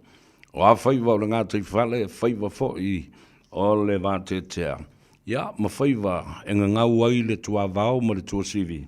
Ia, o mea umana. Ua whaavanoe le tua, ua tutofi ai I lātou. Ia, ma tātou mea lofa ese, o anga vaa, mato mai, ua whaatino ai ngā luenga. Whatalofa, ia tau tolu vasenga o whai a onga, tonu a potu a onga I le nei aso atoa, I le makua whaaki ngā uru o le kele o kamiki. Mana tua le lei. E a le lei na e tosi na e le vāle nā. O le a mio o le tamaititi, o le tiute malmata whai oi le nā, a le matua, matutonu o le loto I fale o le ainga. A le tiute o le imale tamaita I whaiaonga. O le ao o ina leo mata upu o le poto sa le lau. I so se vaenga lava. Lea wala iona ulu fale tamaiti. I totonu o loto a ma poto a onga. Ua toi fitu aso. Ona tātou o lea matu vai atu I le aso lulu o le vai aso fau. Le ulu wa I fili ngā lea tunu. Silia I le 5 hafe tangata. Ia o le uanga wa ai whaatino le lato panota. Whaapitoa. Pa o le special first pre-polling. Ia le aiei fo le uwhinga luenga I nei. I le tātou potu whaasale lau le la I o na tuatu. Ia whapena fo inisi o le tātou o whainga luenga. A le Radio Samoa. O le amalanga atu I Samoa. Ia e whasoasoani le au maia o tātou whaasale launga tu sao. Ia mataunu mai I nei o le a taulai ia le tu ina tu fo I o tātou whainu mera. I lunga o le ea, o lunga o penga ta whailangi, o lunga o le tātou televise, whapena fo I le tātou wala leo. Sfululima I watolu a mo I au kilani manatuala. Tu sape le mwhaiona e tilo mai I tangata. I se no fuanga fo I le o mawae oe ia lea fo I le upenga ta whailangi. Ia po le social media. Ai mwhaiana ki lau le kio lau transistor radio. Ia ma e whalongolongo mai ai I le leo. Tātou tuli matai I le nāwa yaso o lumanai. E na ia mawhai. Ia o na tātou whalongolongo ma le tutoa. Matau mulimuli ai fo I le tūlanga o le ai. Ia tau ulumanga o le uluwai whainga palota. The pre-polling I le asolulu sfulbarafitu. Ia vai le aso tofi. Ia tātou se e lo I le aso wharele. Ia matawa lunga atua ia. Male palota au tū o le atunu. Male manatu. E te tau na tā le valu le fiafilena. Ia wa uma mai ia whai unga o palota. Pea no tō whafonga o sa I le mata upulea. Awa ne I whaalawi loa ina ia le tūlanga le pre-polling. Ai le ai. O le ale mawhai. O le alava o le atatou o e whaalawi loa whainu mera. Ia malaisi vaenga sa o avantu ai ia le. Ia lau lava fo I lea tu ua lalo I ai. Ina ia awa ne I toe mo ea. Se whainga palota ase I tu malo. Whai tau uma polale teimi e umai. Whai tau ma whaale lea mai ia whai unga. Ia le system. Womana wha mauma winai digital le. Ina ia lawi loa Samoa. Awa e moe loa. Ia ma pongia ia le meo le pusa palota. Ia o le wo tātou. Ma le tātou uso mamai. O le masalo salo. Ia. Po o le afo I se mea o lo ua whai iai. Ia ma le tūlanga whapena. Ai tatau. Transparency is the most important part of this general election. Ia aua lava. Ne I tātou. Tau mate ma masalo salo I se ngai o inga le manuia. O le atu lai mai. Awa o te whai atu wa uia. O le talanoanga ma le sunga lauli al mari atoa. Whatever. Now fatu, are you ready? Yes, I'm ready. We are all ready. Matua I tu mau le fatu tuanga o le sunga lauli al mari atoa. Ile whainga palonta le nei. Io. Tua I tu mau e au noa mase mafu fau fo ile a mea e tau mate e matau. Le ala le na e tau ai tele le tātou.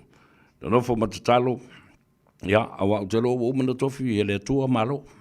Io. Wa mai o na whaia le ngaruenga na o tangata I o le a tātou wanga I. E whai le palota. Ai wasi la fia e le tua. Le whainga malo o le atu lai mai. Ia ai ke keke ei vai ma. Ma susu ai fuawa o isi au wali I ele mea. Tu ai no o mai. Ta ua ia o mata upu o te fia papai ai le aso le nei. Awa, ele lei mo le tu o lalo. Ele lei mo le tu o lalo. To e fitu aso tātou o le palota mua, to iwa aso tātou o le palota au tū o le atunu. Ia, mana tua la ua ia tatau. Mana tua fo i le whakia mo kalasi. Le ua pui pui ai le a ia tatau. Mai na fili fo i o tātou mātua. Mai lava le amatanga. Ina ua tātou tūto tasi, ia matusia lo tātou whamai. Tātou te pipi i ai. Ma avea o se system, o se whaatulanganga. Tātou te tutusa ai maisi atunu o lalangi whaatemo kalasi, ai mai se foi. Ia o malo le taupulenga, malo au whaatasi, male malo Amerika. Le tātou te tie whaatasi ai, i le whaatemo kalasi, male ai ia tatau ale atunu. Toi whamanatu ai foi lea i ate oi, whailau pānota malo toa ma le file mu. E le aiseisi e luatu e mata i lau pānota. Wana oe ma le pusa pānota, malou anganga, malou tino, malou tangata o loo iai.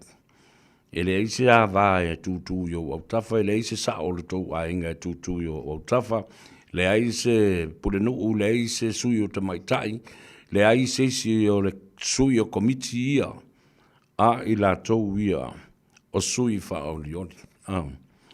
Ia, e nei fo i se pūlenga mo, li ma whai pūle o tui nā ma tau whaafefe i ate, oi, nā o oe ma lea nganga o lea tua.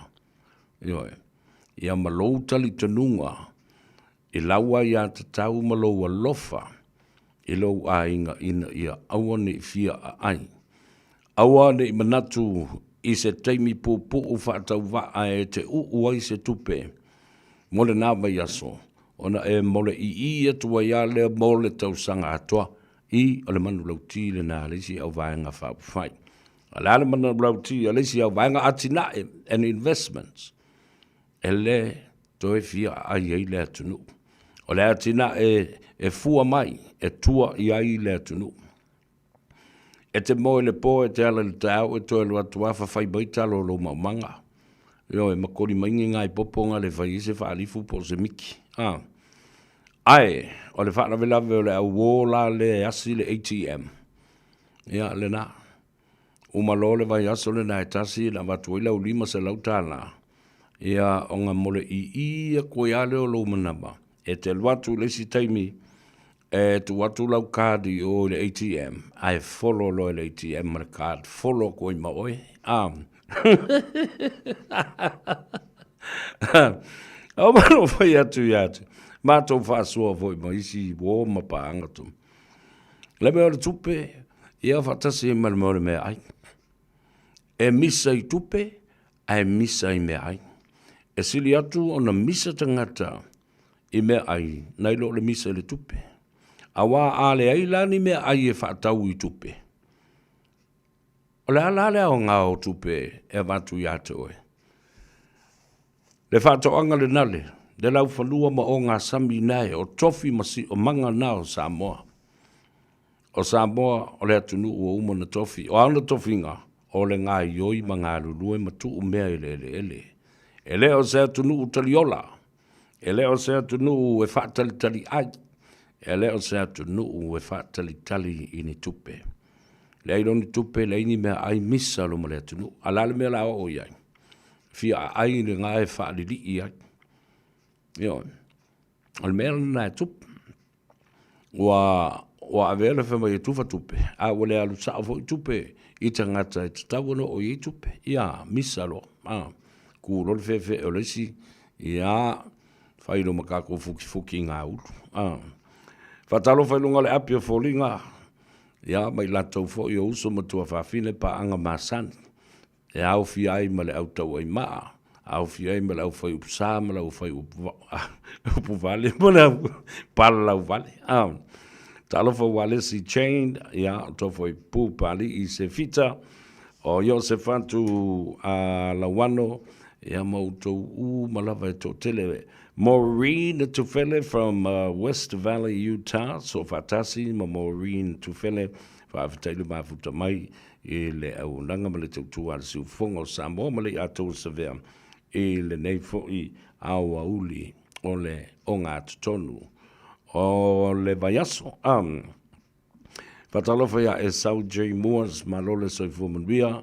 Press the like button, share our program. Petelo Fiapopo, malole soifu manuia. William Brown, malo Lucilla Tinei, ya fapea fo'i ia fapa ia fepulai. Fili maua, talo falava, Lui Kunwa yu, malo le ngā lua le neiaso, ya mafatalo fatuai le falemoa le na I aukilani sivo, o le aling o le falemoa TikTok chicken, le moto tala, o fatalo fai le uso ya Fetty Harder, ia fapea fo le faletua, le tua fine, ia Linda, ia mala outou, mala malo ngā lulue ai, na, o Peniel Shalom Tamilo, talo falava, watching you from Brisbane, le atou severe. Utita mboa sili, malole soifu manuia, ia fapea fo'i nepota wā, ia mai latou umalama o loa ngā I mai lunga o le au. Nanga mele tautua, ale ngā Gagaifo o Faiva, I le nei fo'i aso lulu. Ia le na, o wane ngalo ia te oe, lau wai ia te tau, ma le whatinuina o lau pālota. Ia awa fo'i ia le filifilia o tātou. O whanongolongo tuana nei le taia. E le manatua o tātou, ma le porokala me Gagaifo Faiva, ma le tano ava, na mua lava ave le tusi. Ia I lātou umanei e tō tolu o teitai nei o pāti. Ia te tele I o lo iai nei sunga lauli al mali atoa. Ma le whatutua le atua Samoa o tas. Le fionga le Savapito, le tamaitai pālemia o le malotau ave, ma le Samoa o Poto, o umafoi o na land I aimatau nu o iai le tus. Whapenai le sunga atu le epa, ma le HRPP, o umana tau nu o iai le tus. O le ale wingo le tusi a le ato sove, ma le pulenga le Radio Samoa. Ina ia maua se avanoa. E whai ai ia se me tau o le Leaders Debate o le whasoa ia mawhinaunga fo I whaana le tūlafono whaatasi ai matulanga o anawa tau a lea te tai malana vaenga whauwhai ma lea te tai malana vaenga whauwhai e whai e lunga o le tātou le tio ia ai whaatau teia ia fasili matulanga whapena o mata upo la whasoa I ele I atau sa vea. O malan tau nu tātou tus. Io e tasi ale tangata uata lia alo I le melea o le sunga lauli al mali atoa. Whemai, e atau sa vea whawhitai tele. Wa e se tō whae le pulenga ma lautu au whinga luenga ia ma oe foi. Wa e tusi mai e alo I le mata upo lea. O te matua fia e talia, ia ma le nganga whaftai. Io e, sa pai whatua ele le avanoa wha auro. A lela o whalongo tu foi, ua tau nu foi a le mala aulia le TV3. Ia I nā tau nei o te tai uma nei e tō tolu. Ia, e mana ia. A watu I ma se sui o le vaenga tūtō tas, ia, na vanga ia, o tō whaafonga tu e, whai asi tō tele o I lātou ia ua whaalawi loa mai. Ia, lo lātou wanganga ina ia tutu tei tō tas, nā mata o fast food ma le wha, a le o wawai atu, o atu lunga le 5 sefulu I lātou. So, we started at 44 independent candidates, and now there are over 50. So perhaps some of these independent candidates have just lately declared that they will not be attached to any political parties, but rather independently contesting the general election 2025. Ia le na, nana ia fo ia le vaenga le na. Palota ma le poto ma le lofa I lau ainga ma lau whanau. Awana I fia ai. Palota ia I lātou o lele whi mai. O lea. O le tufanga tupe mo sina teim pupu. Ai te mole mana vai.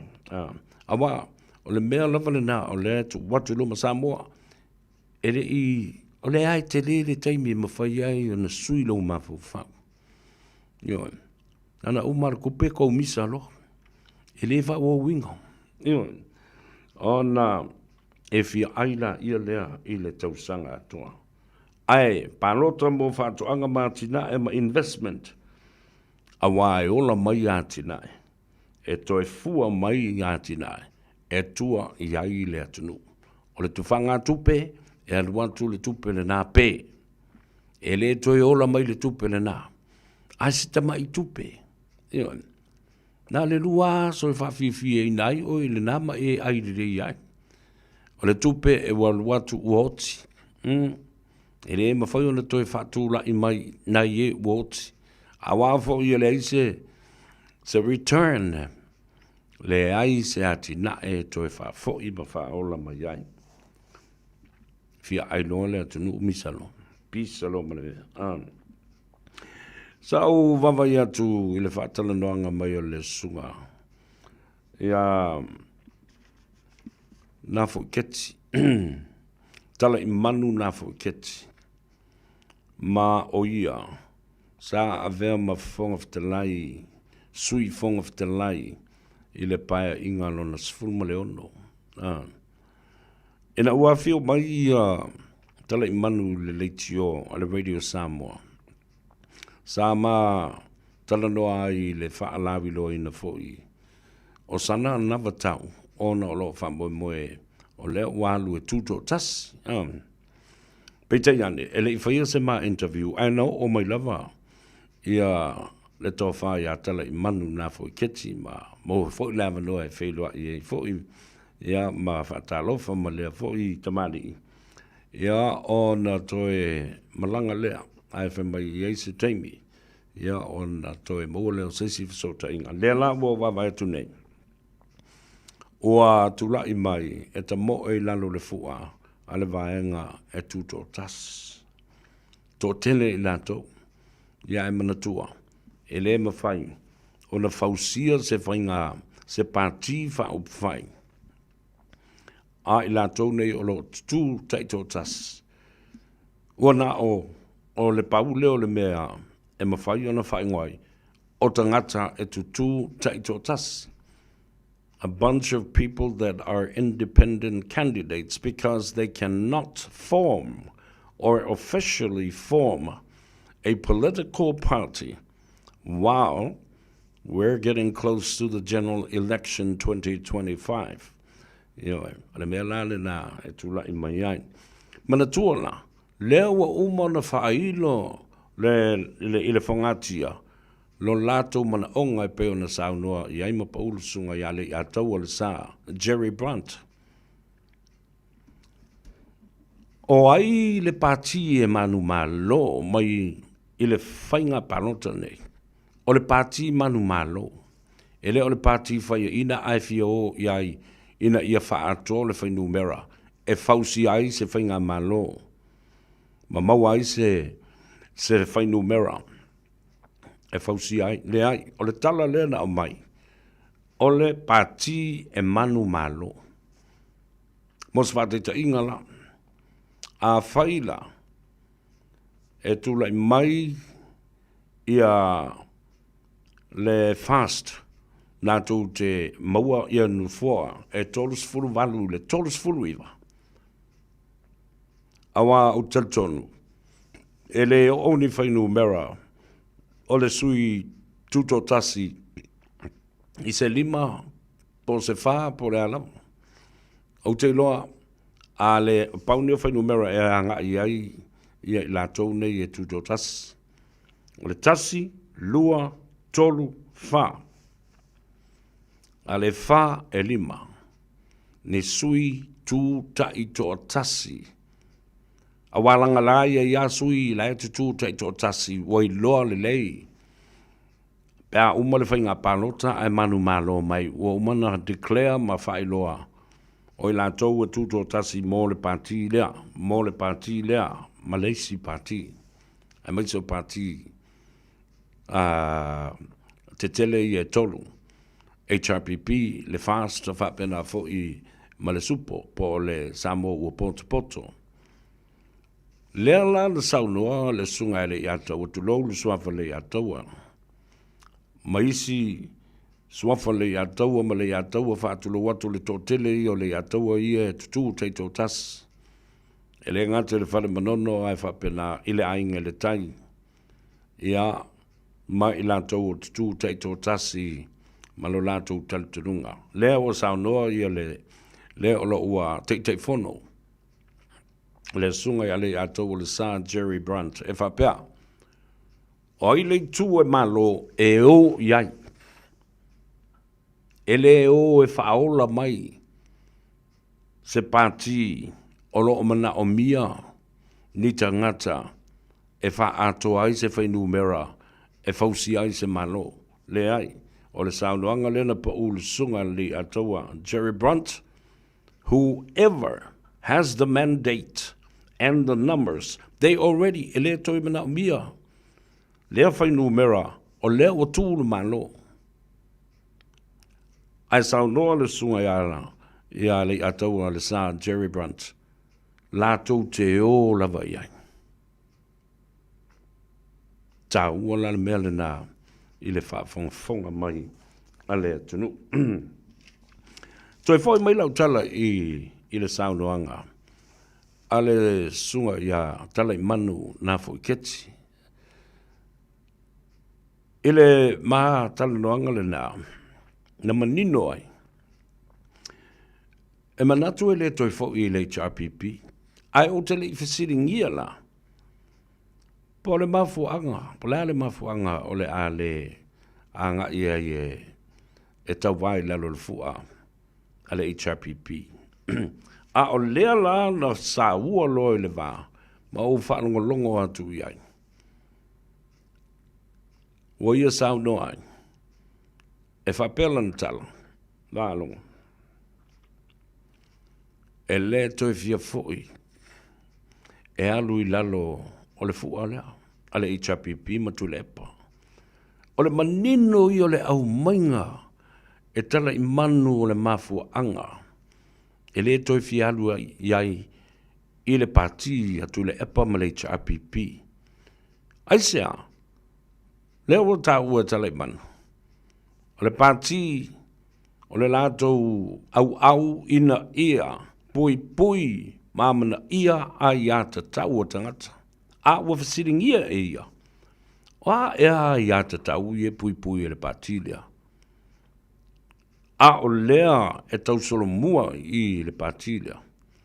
O na matua tau mia.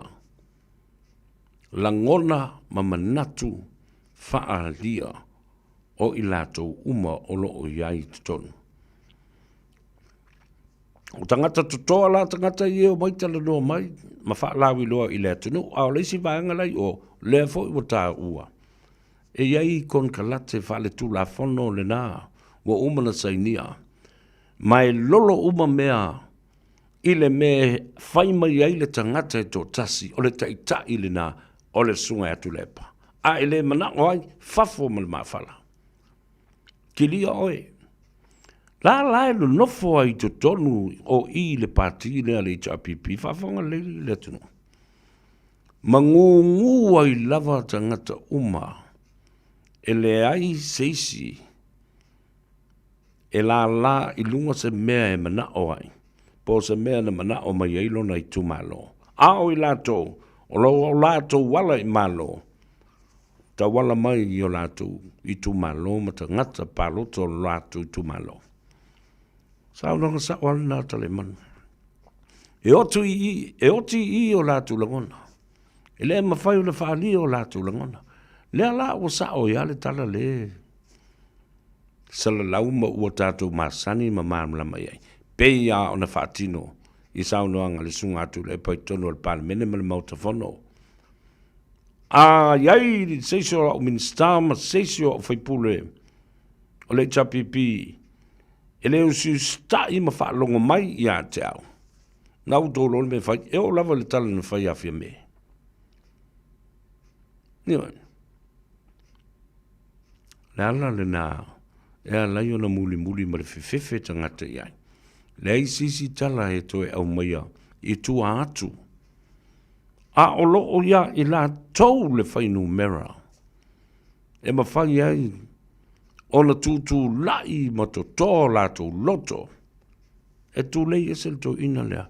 Mai sisi tangata te tai, mai la wofo te tai. La wofo, you will never get to your final destination. You have been a co-leader for a long time. The destination for you is to become prime minister. Aya, pala ai, nioi, pala ai, e lu I tau le mea lea. Ma le tō tele lo tō whainu mera, wai le eise mea tu le pem whanu toi whai, pe a whai se fulu fitu o tō te mali lie, ua ta tau na sui le ala fua ma le ala waa, e a ngai I ai, le tau mua o le sā, o le hero pipi. O na whātu ai loa la ia lea, ua tau ata mai se tūlanga e toi fo I ai I se manuia, ma te ta I le mālo I le lumanai. Nioi, o le tala sa o le nā. Former Deputy Speaker of the House, Tale Manu Nafo Keti, speaks of the party system of HRPP. Ele sisi o whale anga le HRPP mana, a o lea tātou te tala noa. Le system, e mafua anga nā lai, o na tala lautasi whapena. It's a one-man party. It's a party system.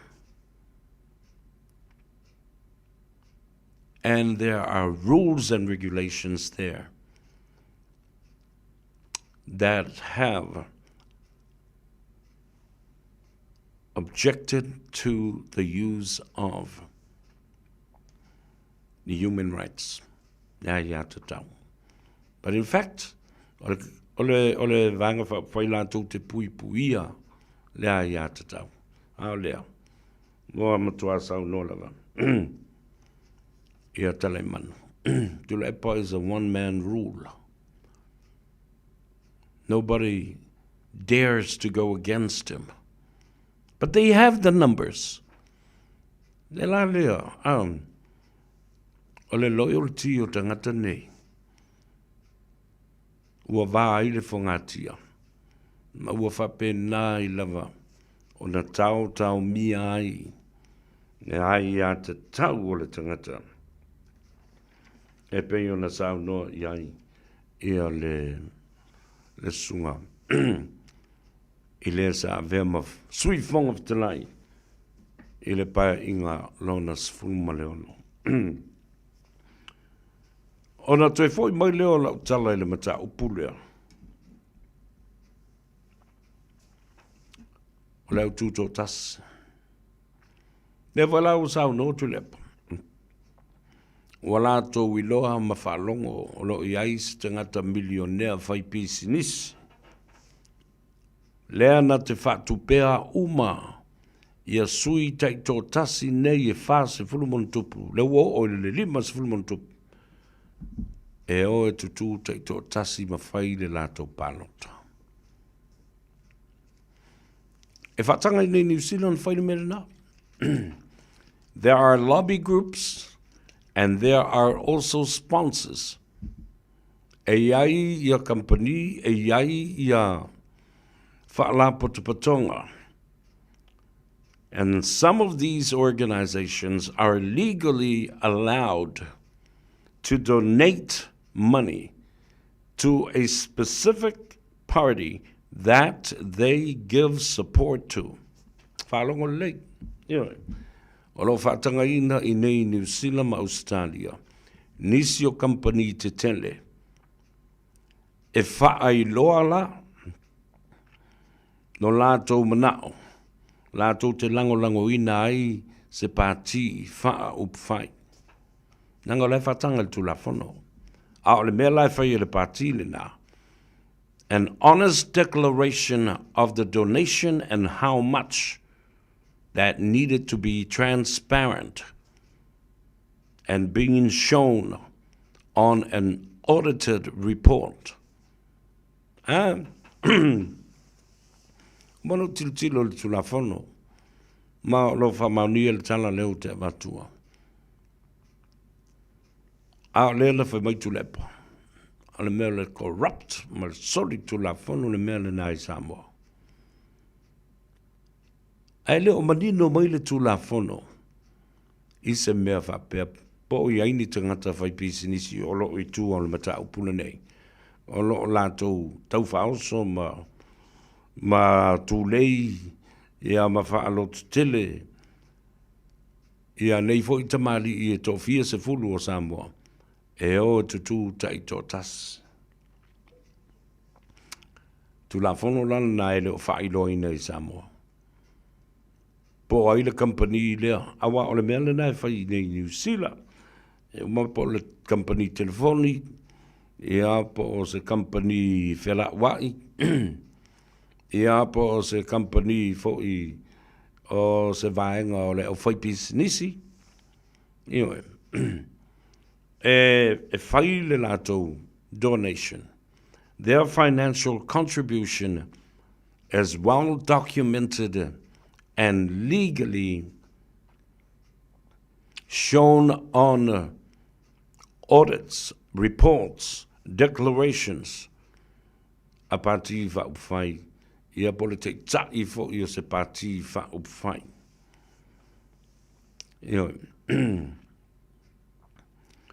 ia e la mata upu tu like mai a va pe mana o my company nai so lato sao se taimi fo le e fai ai so lato sao i se vaenga o le tu la fono e le fai lo mai e le parti va upfai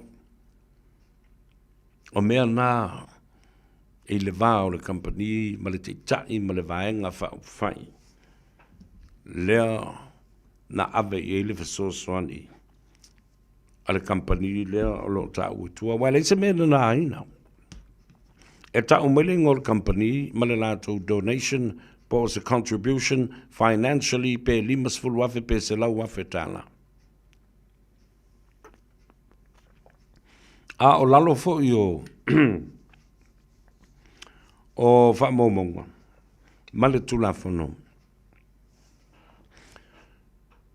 If the political party becomes government of New Zealand, they do not have to obey or perhaps perform what the company that donated and contributed in terms of the issue that they lobbied for. Maumalmelena. Ele iai se tu la fono e pui puia ma sei ti ai se whainga malo na tu inatu iai se tupe. Ina ia lato si usta ia ye whatau no le mana onga. O se whalapu putonga, po o se pisinisi, po o se company. Lea na watu ai le mātou me alo, wapo le mātou vasosani. I le tau campaign malau tau whaalau iloa.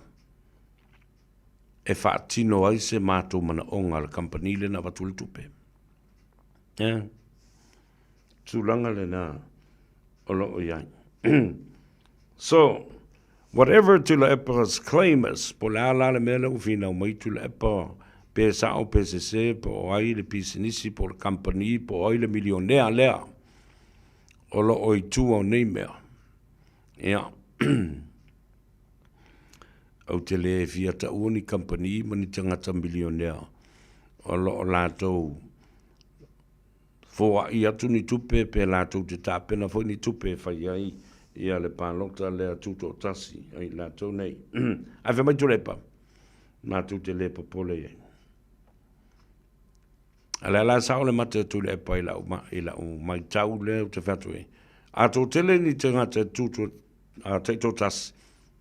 Tolu po le wha, po le lima. Ia. Mai le mawhai le nā lima o no suia i se whai numera.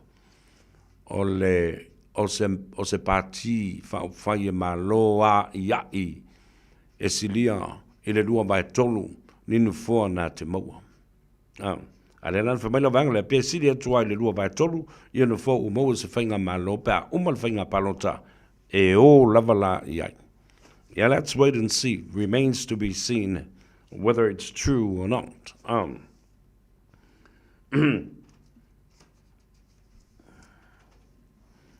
Ole mataupu le na fasili ai fo ile le sui le radio Samoa. Le fionga ya ai ono. Le lau na fausia wa le nga sa tuala mala nga falangilang. Ai ono ken ai ono. Le sa fa fonga fo e o fai mele matal noanga mai. I Waikiki, i Hawaii. I nai masina o tuana yatu.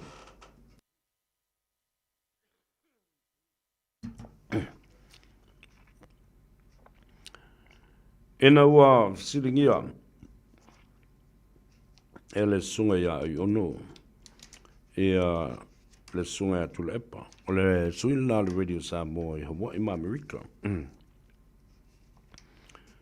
Mai au tau whafunga iai.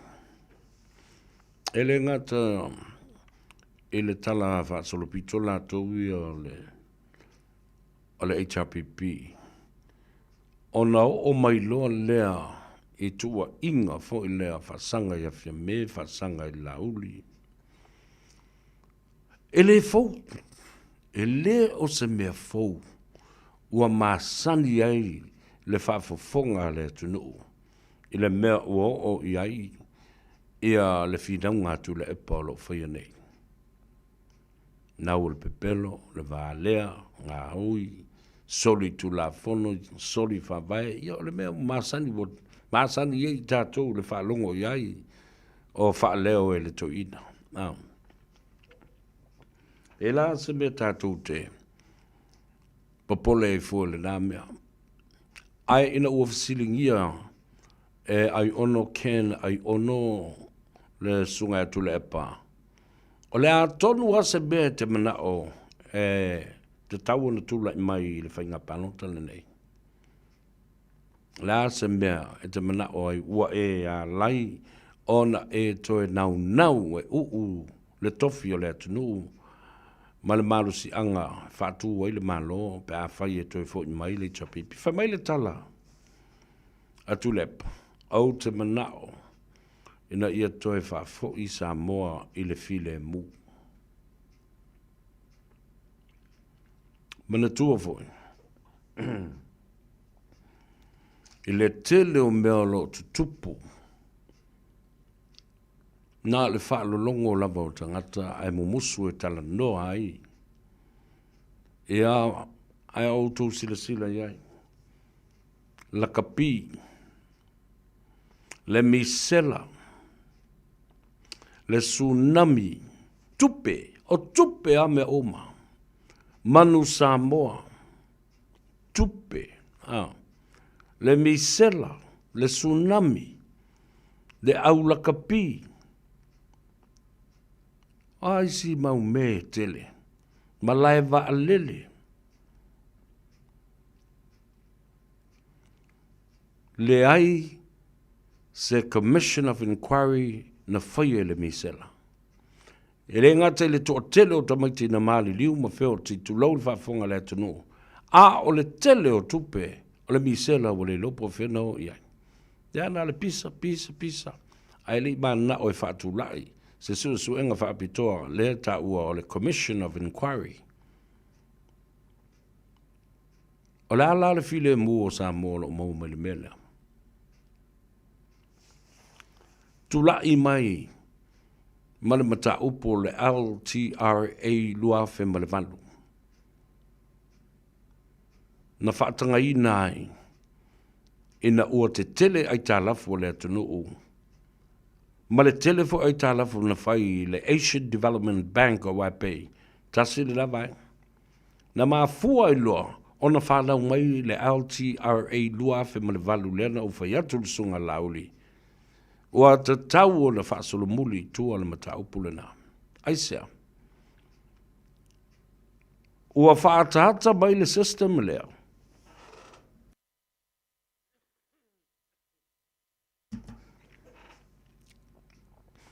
Ina ia whao ngā ia i whanua o Samoa. E li liu mai i le customary land po o whanua whaanga nu o le atunu. Ina ia mawhai o na fua ma le stala i le MCO. O le ale winga o le ngāi o inga ma le tulafono lea. O le taimi lava e li liu mai ai, the transference of that registration of a customary land into a registered customary land. Ona whao ngā lola ia lea. O le mea ta o le torrent system. Ne whao ngā Australia ma New Zealand. E mawhai ai i le whaaliliuina nā o whanua whaaleanga nuu. E taipei ai ua avea o se whanua whaaleanga nuu a ua whaatanga o na whaia ai se lisi lunga a se company mai whafo. Ai mai se o company te tele e tuli matulei mai ele e whale tupe o lalang. Ma whale tupe te tele o Asia.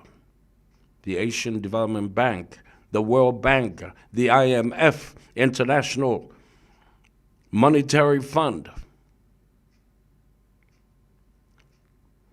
Ia nau tō sisila le iai. Nā ona tāti ala ia leo le Article 102 ma le Article 109. O le whawai o whanua ia. Alaro wa lisi whanua. O le lisi nātu la o whanua i lalo o le tulafono leo o le LTRA 2008. O i nā e mamulu atu ai ma whanua. Ngau tō si sila la iai le whao ngā ina o le system le nā. Ne whao ngā e papalangi le torrent system whao ngā Australia whao ngā i New Zealand. O le mamulu wina tu lava le nā.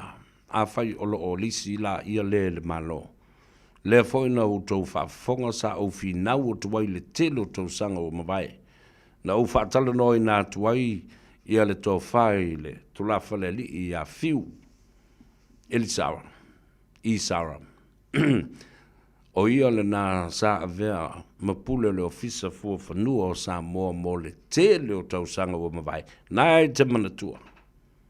Whaatolu le leia na o whaatala noina. I lunga o le tātou tāno ava.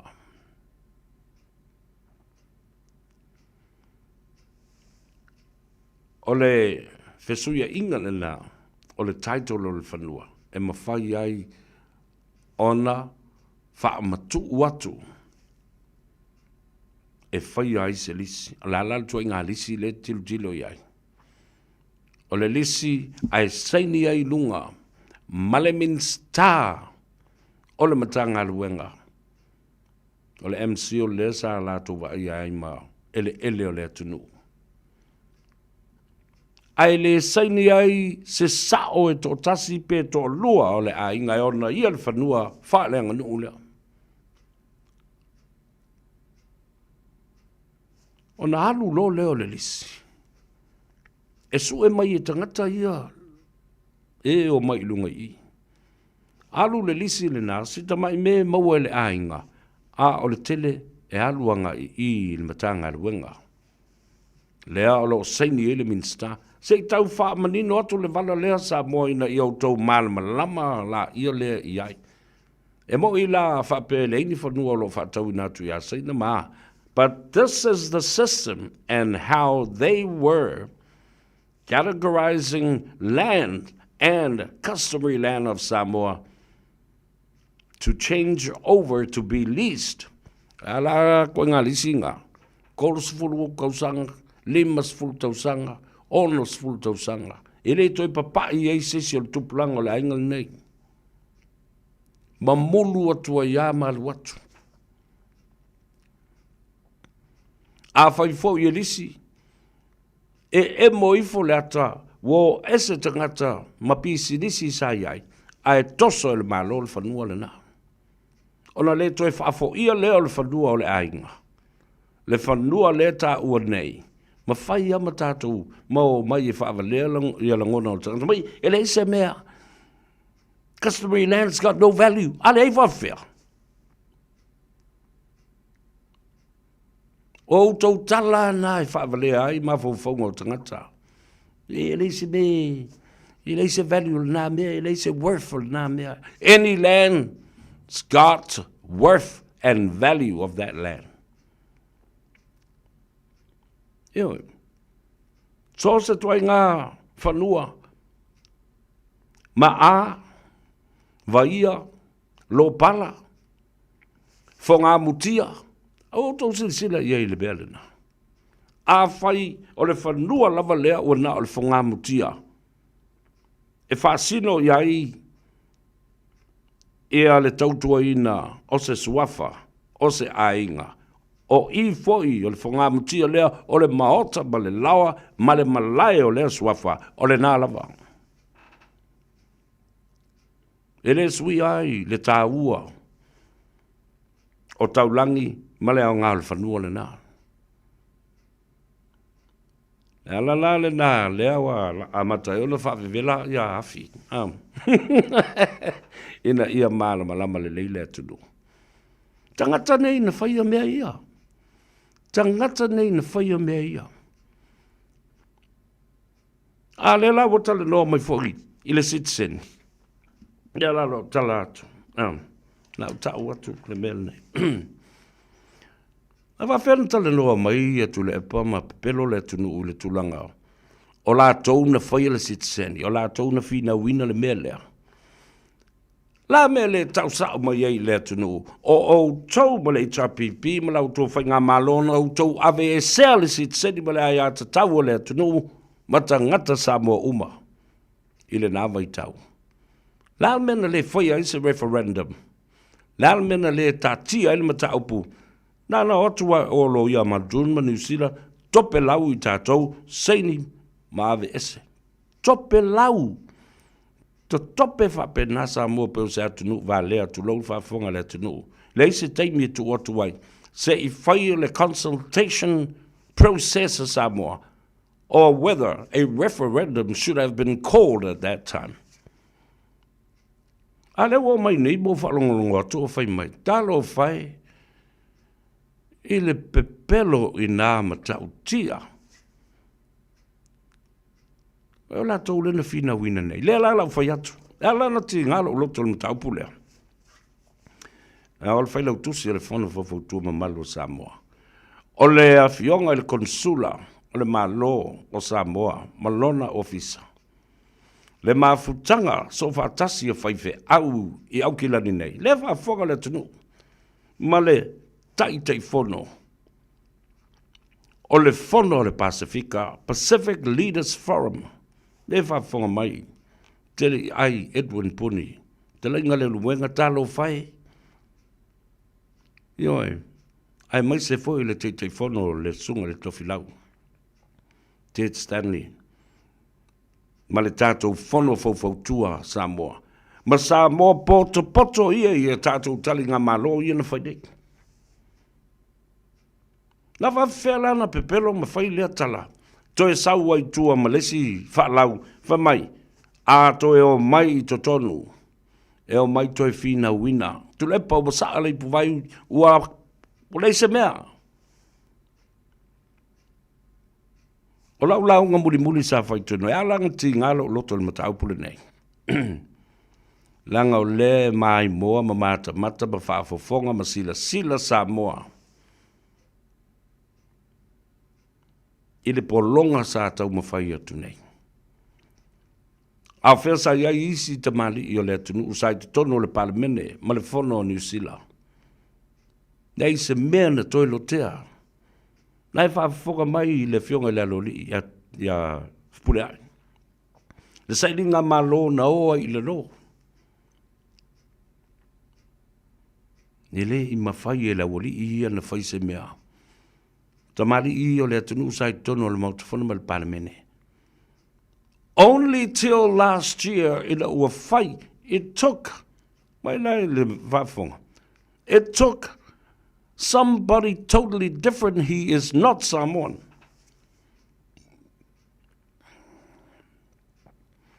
Lena, le fai pule lalo tonga, ia te a nau tuiono. La ua ma le fionga, i le whana na e Feso Collins, na tutu whatasi, e toi tu lei le mata upu ma le pili le neia Samoa. Wa ova le fase fulu tau sanga, o wha moea. Le aia maseisi, fia whai ngā malo, ale leipa sa iai, e o le national. None whatsoever that this issue was ever going to be delivered again or be resuscitated in the parliament of Aotearoa, or keep it alive, only in the ua fale mai te anau tu yono o le green, ma le fionga, the late whana na e Feso Collins. Ia, vai lai tau whai langa mai. Na pau le mea na whai e te taine i le atunu. Whai pule nei. O le pi iama mai i sui o Samoa i whaalapu patonga ia. Le whanu whawautua a Samoa. So tanga whai au maftanga whai au so watasi. Te tai o le Pasifika. E peona iai le te whono te lenga leun wanga tele ai Edwin Puni. Tofi lau Esther. Tofi lau. Le te tai o le tūpā o Samoa a le Pasifika. Le fionga le nori pule ai. Semi pule ai ma le faltua. Ioi. Pipi i mai loa malea a fionga i le konsula malona uwa. Au sisi. Yo sisiva makawawao matau oi maa mai. Wa peia ese ia tangata ia tātou te whina uai. Ese fo i malmata upu tātou te whina wina. Na mai mō Samoa. Ma whaafofonga Samoa. Oile ngutu e tautala i teimi o tātou whailo inga. Pe a tātou talibalo i a Winston Peters. Whapena fo i le National. Whapena fo i le ACT Party i a David Seymour. Ai a le party o le Leipa. Ma le party o le Green. Na whai e nā lau whai unga. Sa u whai atu wai i a lulumwenga. Ma le teitei whono. Na ua utu la i le aso lea. Wa lava tātou whinaunga. Tātou ai lea manu o ulu. Le tala ma le upu le nā. Na whādau ma puna whanau le aso le nā.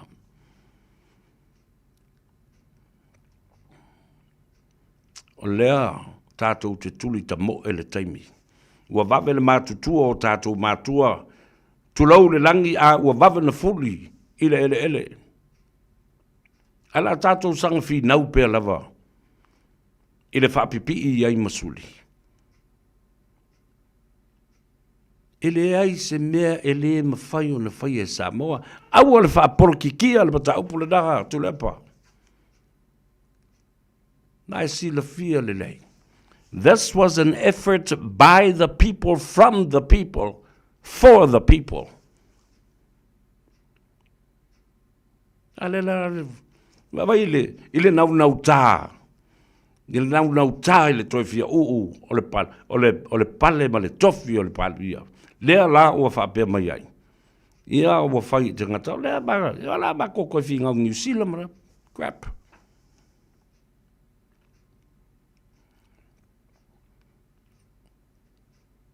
Le mawhai, ona tātou whai se whinaunga le teimile nei. Lea o tātou ai ia lea manu e tasi ua ulu.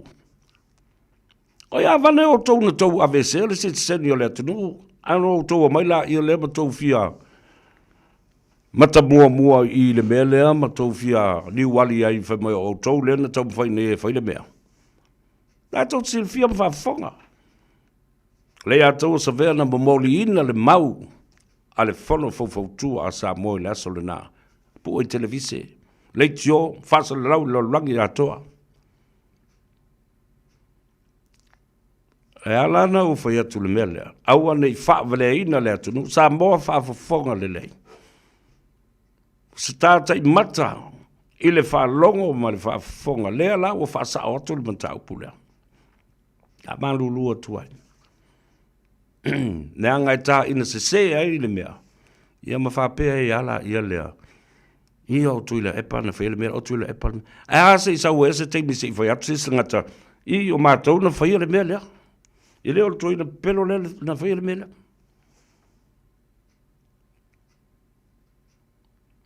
Ioi. Ave le wha malo i e ala ngā te tau i le wha malo ma le lato ngā luenga sa whai. Ai le o le whao pēa i teimi uma ma whai mai, o mea ai ana o whaia, o mea ai, o pai ma la whai, o ia lava, o ia lava, o ia lava. Ela le nā, o te whai atu ai. This election will come down to the leadership, style, and character. Whenga palota le nei, po lea, lava ma lea ma lea. O le a tau lai, le va ai a tangata, e le tai alofa, ma le fa sausili. Le loto maulalo ma le tautala, sau noa ma tulei fa alo ia Samoa.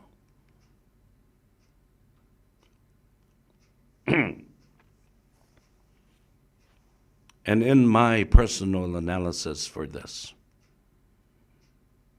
there are only two types of leaders in this world. Hallelujah. Na le lua tu ai ngā teitai. I le lalorangi nei. Number one is who that leaves the world a better place.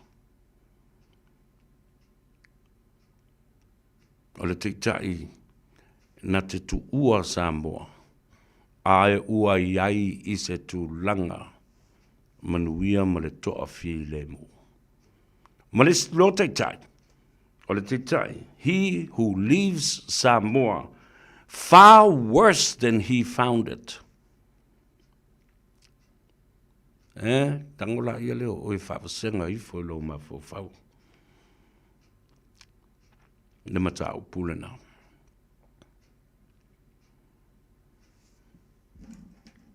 Tātou tanga e masilasila I le mata upu lea ua toi tofia ai nei e le malo tau ave ia isi tofinga ma toi wha mautu ai tofinga ia e pei ona iai ia le puresili o le matanga luenga o mata upu whaabao malo ma fe whatawa inga. Foreign Affairs and Trade. Lea oto e tuu iai ia le fionga ia Pestano mea simi. Whapena fo I ma le vaenga o whaamaumaunga ma whainu mera statistics Samoa. E ala nau whai atu le mata upule nei. Nanga manatua ele I pasia le talo le tupe. Mai ele o iai fo I la I lo uta li tanunga. Se allocation of the budget e mwhaiai ona toi whai ia se whatuna inga I a o lea fo I le malusi anga. The legality of the caretaker cabinet to reinstate or extend a contract. Ai maisi o matanga luenga te tele ia whaavao malo. O le mea tatau ona whai I loo tali tununga. Pe a whai tusa mo le tula whono mo whainga whawai o le malusi anga. O le mata upu lea e winga. I le malota wawe. Whao ngā mai le CEO, le ACEO. E tau ave le ngā ruenga. Le pule lango lango. Tau ave le ngā ruenga. Ma le isi pule lango lango. Tau ave le ngā ruenga. Fa malolo pea, ma whatatia, ia pulisiri se ia mai ale whainga panota. Ona whape nā lea. Ona ngafa ma le malo fau. Le lātou tōwhia ina. Ai whaasala lau pea le amano. E tutusa le lei ale mata upu le nei ma le melewa o iai ia le vaenga. O le mai ai o le konkalate ale to fai au pa au. Longo I tino Filippo. A fai uma. E me noi mai se tasi o sui komisina. E wha wau le ngā ruenga. Ai wha sala lau se ia mai ale whainga pānota matulai mai. Se whainga malo whau lātou te tō fia. Mea nei. A wawai la leo te whatu nei. O te ofo fo I la. A wā. O le warrant. E te tau na avi I o. E saini mai e le au le malo e wha maoni ai tu stofinga nei. O te ofo fo I la. Pe a whai ele o iai se whautuanga. Wa o mai e le lo I siri. Ma whautua I nai fo I. Le au ma malu o le malo. I le whaatino ina. O le tofinga lea. Tofinga umanei. E la o mate matenga. Popole fia me. Wa wave whai ai tofinga ia a o le malota wave. A o le I whaia le whainga palota.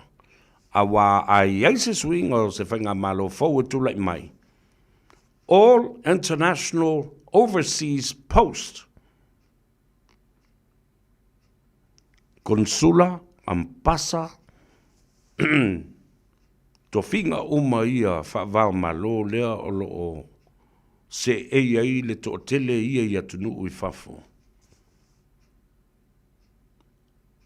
O le a te lea se swinga e o iai. Ioe. O le utal tulunga le nā wālai o na whaatope lau, ma whaatope tope o le whaingo tō whinga nei. Ma wale popole ai pe sori ai le tula whono o le malusi anga te tau o I ai I le malo tau ave. Ma le me tau o I ai lana pule. A wafo I ele I pasi le talo le tupele o I ai fo lai I. Se allocation of budget to be reinstated. E toi te tongi ai I le whaua wina o le reinstated po o le extension o se konkalate. Ai maise matanga luanga te tele nei foreign affairs and trade as one of the huge and very important ministry because it deals with our international partners in terms of business, trading, finance, and finance support. Tele.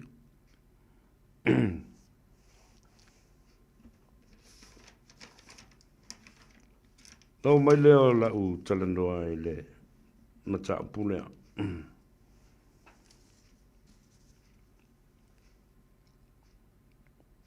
I have come to question the legality.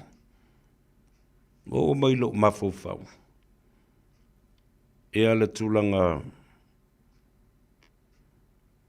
o le fisilingia o le mawhai e fia me o na whaatu ma le stala se pāti wha upu whai fau a o le I whaatapeina le palemene a Samoa.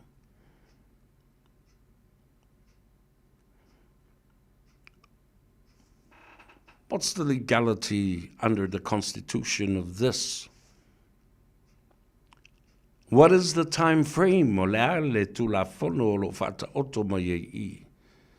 Pesa le ta tau e o na su e mawava ai se de.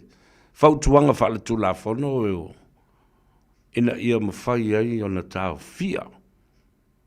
Mai loa ai e le alo ia le fausio se pati fa fai fa vave ma le fa nati fa penei.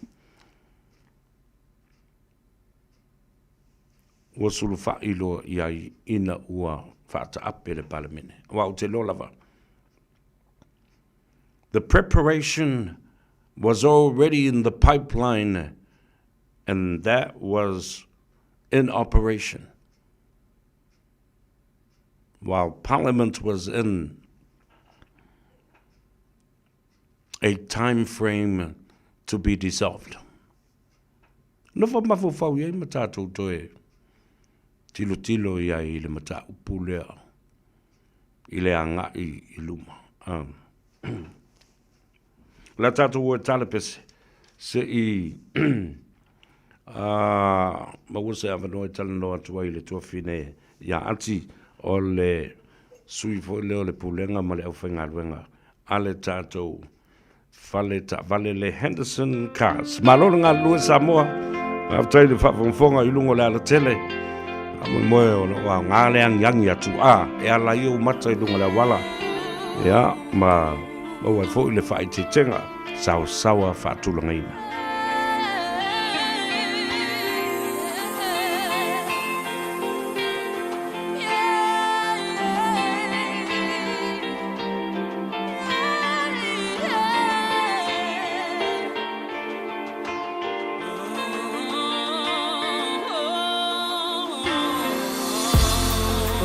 Fainga ta te leo nei langona po ae winga le no fana o tinga wale mafaina inu ne ipu e o na a ofea upu ile tano fono fonga na o a use ia I ulo na tele lava tau aveto atasile nei polonga ai longa e langona a ofea foi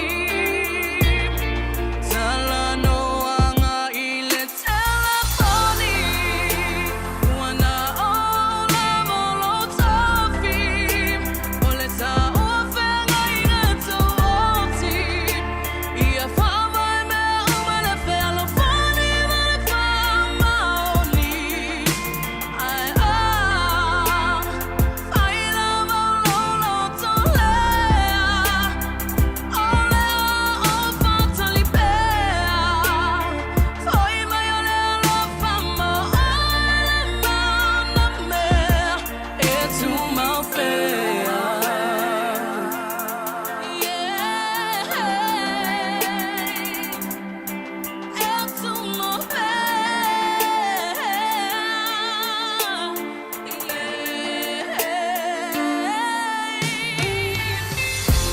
J-Loa ua e wha mangaloa ai o le fili na wha ase I o umanatu mai mau be ana e iloa mai lo nei fatu ai ua le au ngā taimi ua alu ai o te tu mau pea I tala no anga I le telefoni ua na o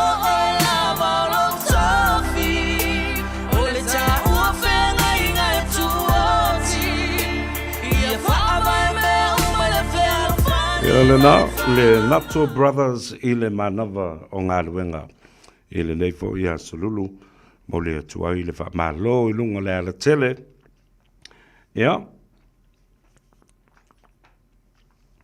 ma avatu le whaafetai I ngā ruenga ma tiu te sa whenga iai ma le tātu o tudu le wanga ngai fo I Faiva o Samoa tāru sia ia tau nuu ma le manuia I maota malawa whapena foi on maua se malolonga tali ngā sua o si ngā taulanga ma whai ngā lotu o le leia fiafi, ia, ma se le tau mawhitanga mana ia, ia. Ia maofo i le vai,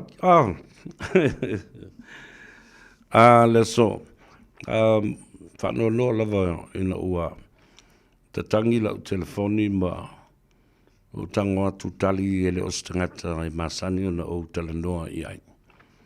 Ai, o le talanoa ngā le tamaitai, fe mai le tala le tua fine. O le ia tau sa velea, sa o whai atu ia i oe. Ia, o le tai au sengi ma le pum. Ai, whaate ia, ua ia tau mai ia te au, whai mai, o au, o lo uingoa. O Jule, o au o le awhawhine, o le sunga ia pau tau pau Peter Frost. Whatalo whai, ea o a maile toina. Ai whai maile na tala. Ua sola le toina. Ua malanga le toina, i le malanga tu sa. Ua wha manawa i le atua na ngā luenga. Ia, o te i ma o mawhau whau talo whai. Ua wawe o na tū mai o na fōlinga i o luma. Oka se ta mā ma tau tia le nei tangata e tai peifoi o le mātou ta mā.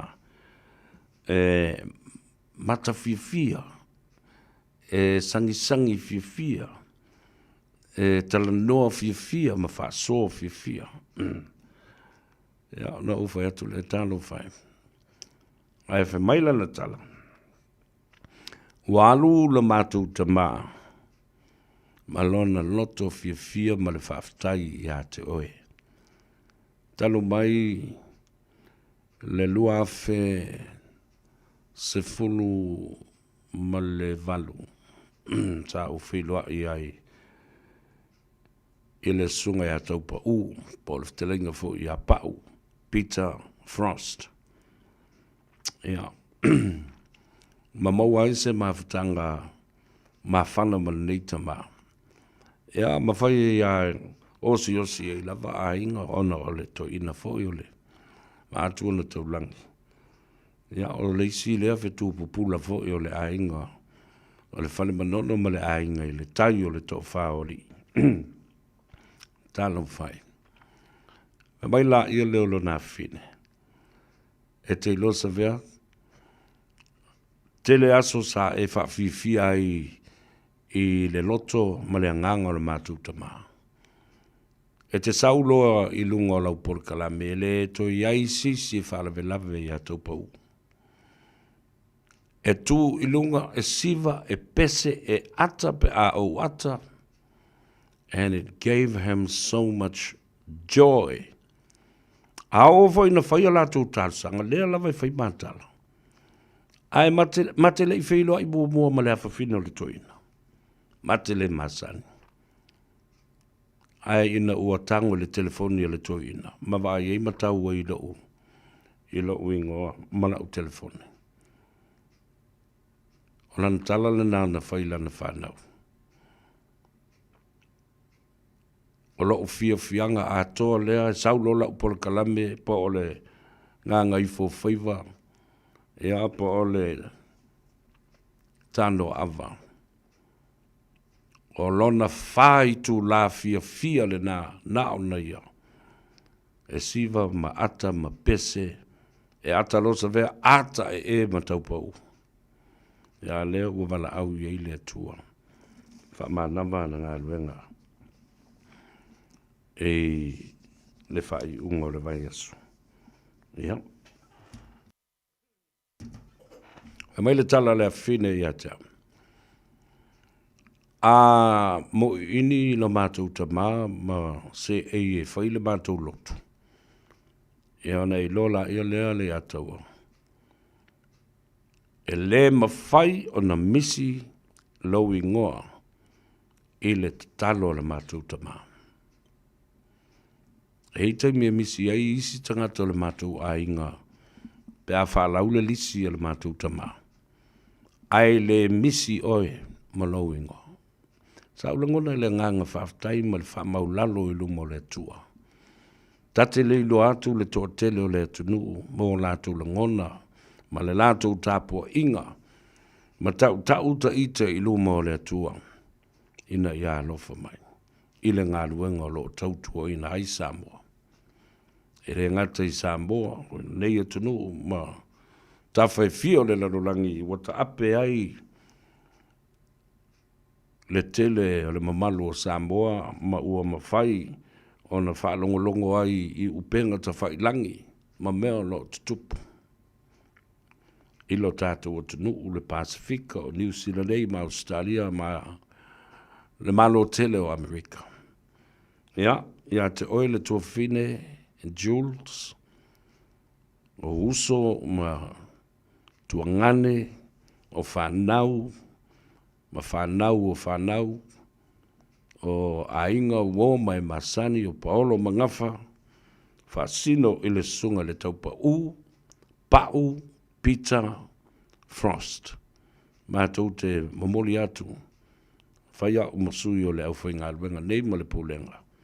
Mamoli atu ai alo whaanga, ma wha maisenga, wha pēr fo i wha maa whanwhananga, ona o le wala aupa ia le atua. Ile tama pele o le ainga.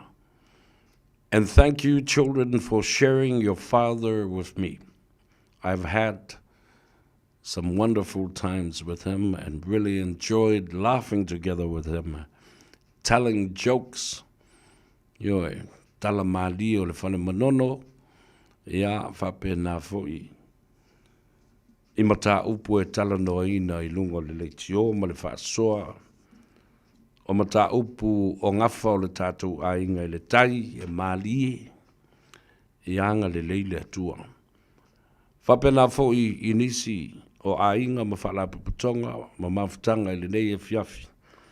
Ua whafua sei o nā whemoe ai le malanga, le mariu ma le oti o no le wala upa ia le atua. Ia, ele o so tātou loto, po se tō whae nā. O le mua le fuatia, o le tia le seua. O le tau e velo le maninoa, o le maa fo I tongi whato tō I le moana. O le tae le apoia. Awa, e whai le moto tā le pula, whata whea pulu I le vai.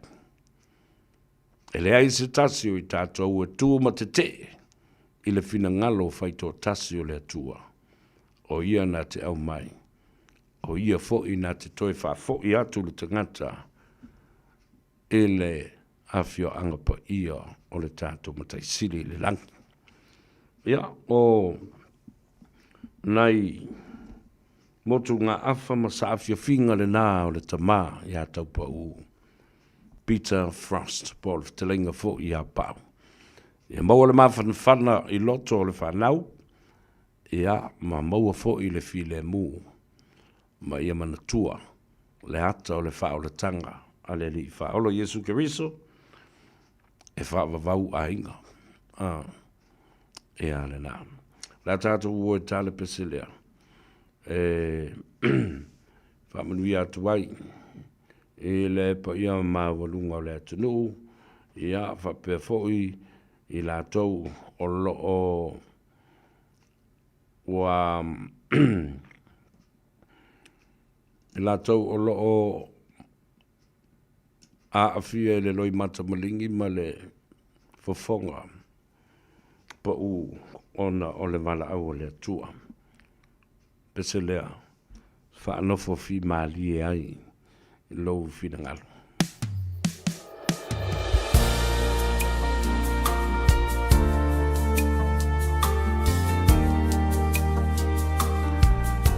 O Samoa le atunu tofi ele o se atunu utaliola pe whaatalitali ni me ai pe whaatalitali ni tupe.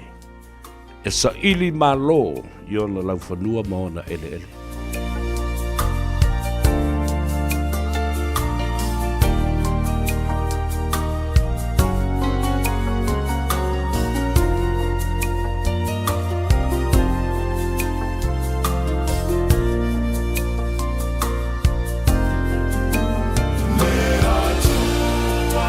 Samoa, e pa ia o e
Ia lena, Silo the Man, ma upu o le pese lena. Whemaya, Samoa, tate le tui fie o le palonga. It was an honor to be part of the composing of that song. I le tusia, ina ma le soso ni tu fo, ia Silo the Man, i le tu whaatasia. O upu o le pese lena. O Samoa o le atunu tofi e le o se atunu utaliola ma whaatalitali i le fia ai, ma se toe sangone o lo o le muli o le ola le tautai. Io, ta ua le nā.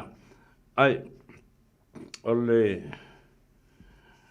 whatalofa whapitoa lava i le fionga i le saoli i a tuala tamasese ia ma le whaletua i a penina i la loi Wellington ia e maise foli tina matua i a teisenga ia mautau a inga lo whaalongolongo mai taunu watu le tātou pusa vai i le aso atai au.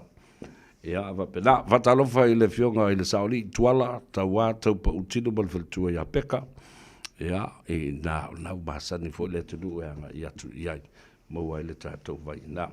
Ai, o le aseu i whanua, ai ale mea lea o te avatu ai. Na i maila uvea i a te amu whai mai. Ea taua, se iule i ale mea lea o te fia whai atua i a te oi. Whea tua lea, whai mai, wau maua le tala. O whaku le vea, o wheke sau e fwoi mangaka, le whai mai e te lo le le ia, wau. Whai mai, ia e ta watu le mea le nei, i le tai o le tū, o le whatu o tua i le atua Samoa o tas. Mai lau sunga lau, le whaku lea le mea ngai ke whai mai e le vea, whai mai tala le vea i a te au. Ia ta watu le sunga lau li ma le whatutua i le atua Samoa o tasi. E ai le au whaalata le rā uatu. O le a o ofu atu i ofu mumu matoringa o le fast. Ai o le a o atu e infiltrate mai. Whaamatalanga o tala o mea uma o po e ngā ata o mea uma whapena i tutor. Whai atu, moiki, aweki. Wheke sau i malanga upole infiltrate. Whai mai kala le vea almanga kua e ukere i aonga. Ioi, nala le na. Kua tau mai e te au. E i tangata whaafolinga le nā uatu. O le a o ofu atu i ofu o le fast. Ma tō ninga o le fast. A o le atu e tapu e ata ma la auli. Tapu e talanoanga ma la auli. Ma tapu e ni ata e whaamaoni ai. Pē tu ue la auli ni tupe i ni tangata po o ni tau mafa. A o ani whaamatalanga e whai. O whai aku aka o kai le be ua o onge i eila waia am. Wha mai nau na u whapena atu. Dio. E mana yolo u whapena ane. A whonga ele ainga Samoa. A inga whatutua. O le whea uta ua le nā lena moni nei mea le vea o le o tawa lunga atua i ai ma le tātou pol kalame look out i a whapena o na sisi ma o lunga le security o le teitai le teitai whono mai au tau mata i tuina e le valea le meola na usau le meola o longo mai whata oina lua tale no whameu ke le ka ua kua e ke oea o sources ai o le wha mao nia i o tala ia watu le atau. A tupu mai se mea na i lola ia na umana o longo atu oe. Ia le nā, skulati o le tātou ainga. Mawa ai, ia o tau mātala, ma mata i tū, i la tau e atu e whatalofa, ma kisi, ma fusi, ma po e le ata, ma ata e, ma ai a la tau telefoni, ma la tau mea na e whain. Ia wha i tete i tala ma me wha pena ma tangata e a whea nou tau no whanga. Ioe. Ia le nā? Ia. La sua mele pese le atu sa whea tātou te tau maa vai. I le whiawhi le nei. Ia ti ama ia lali ia. Tiri. Ea sauloa, ea le nale la ia.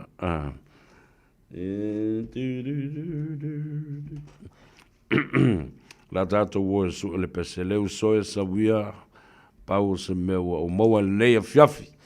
Ia, o tala nā ma upu maamionga o winga o tātou tangata i le nei aso. Those were the stories about our people today. Whamangalo se leo le o ona, whafoi mai upu le ataua ia le ataua. A ia manuia tele lu tātou o tunu, a lofa mo oima ia e saunga le mui lunga le ala tele. O le pese le ataua sa vea, e alofa atuai mo oe whelai i le whatawhiti. O Gagaifo Faiva i le aso atai au. Sa vele i ataua le nei. Ia, manuia tele nei a fiafi whaasoifua ia. O le sunga i a sau. Pia o sau po o teito leo le anga i mai. E whaatau teia ia le wa moe male pasi moe i le nei a fiafi soifua.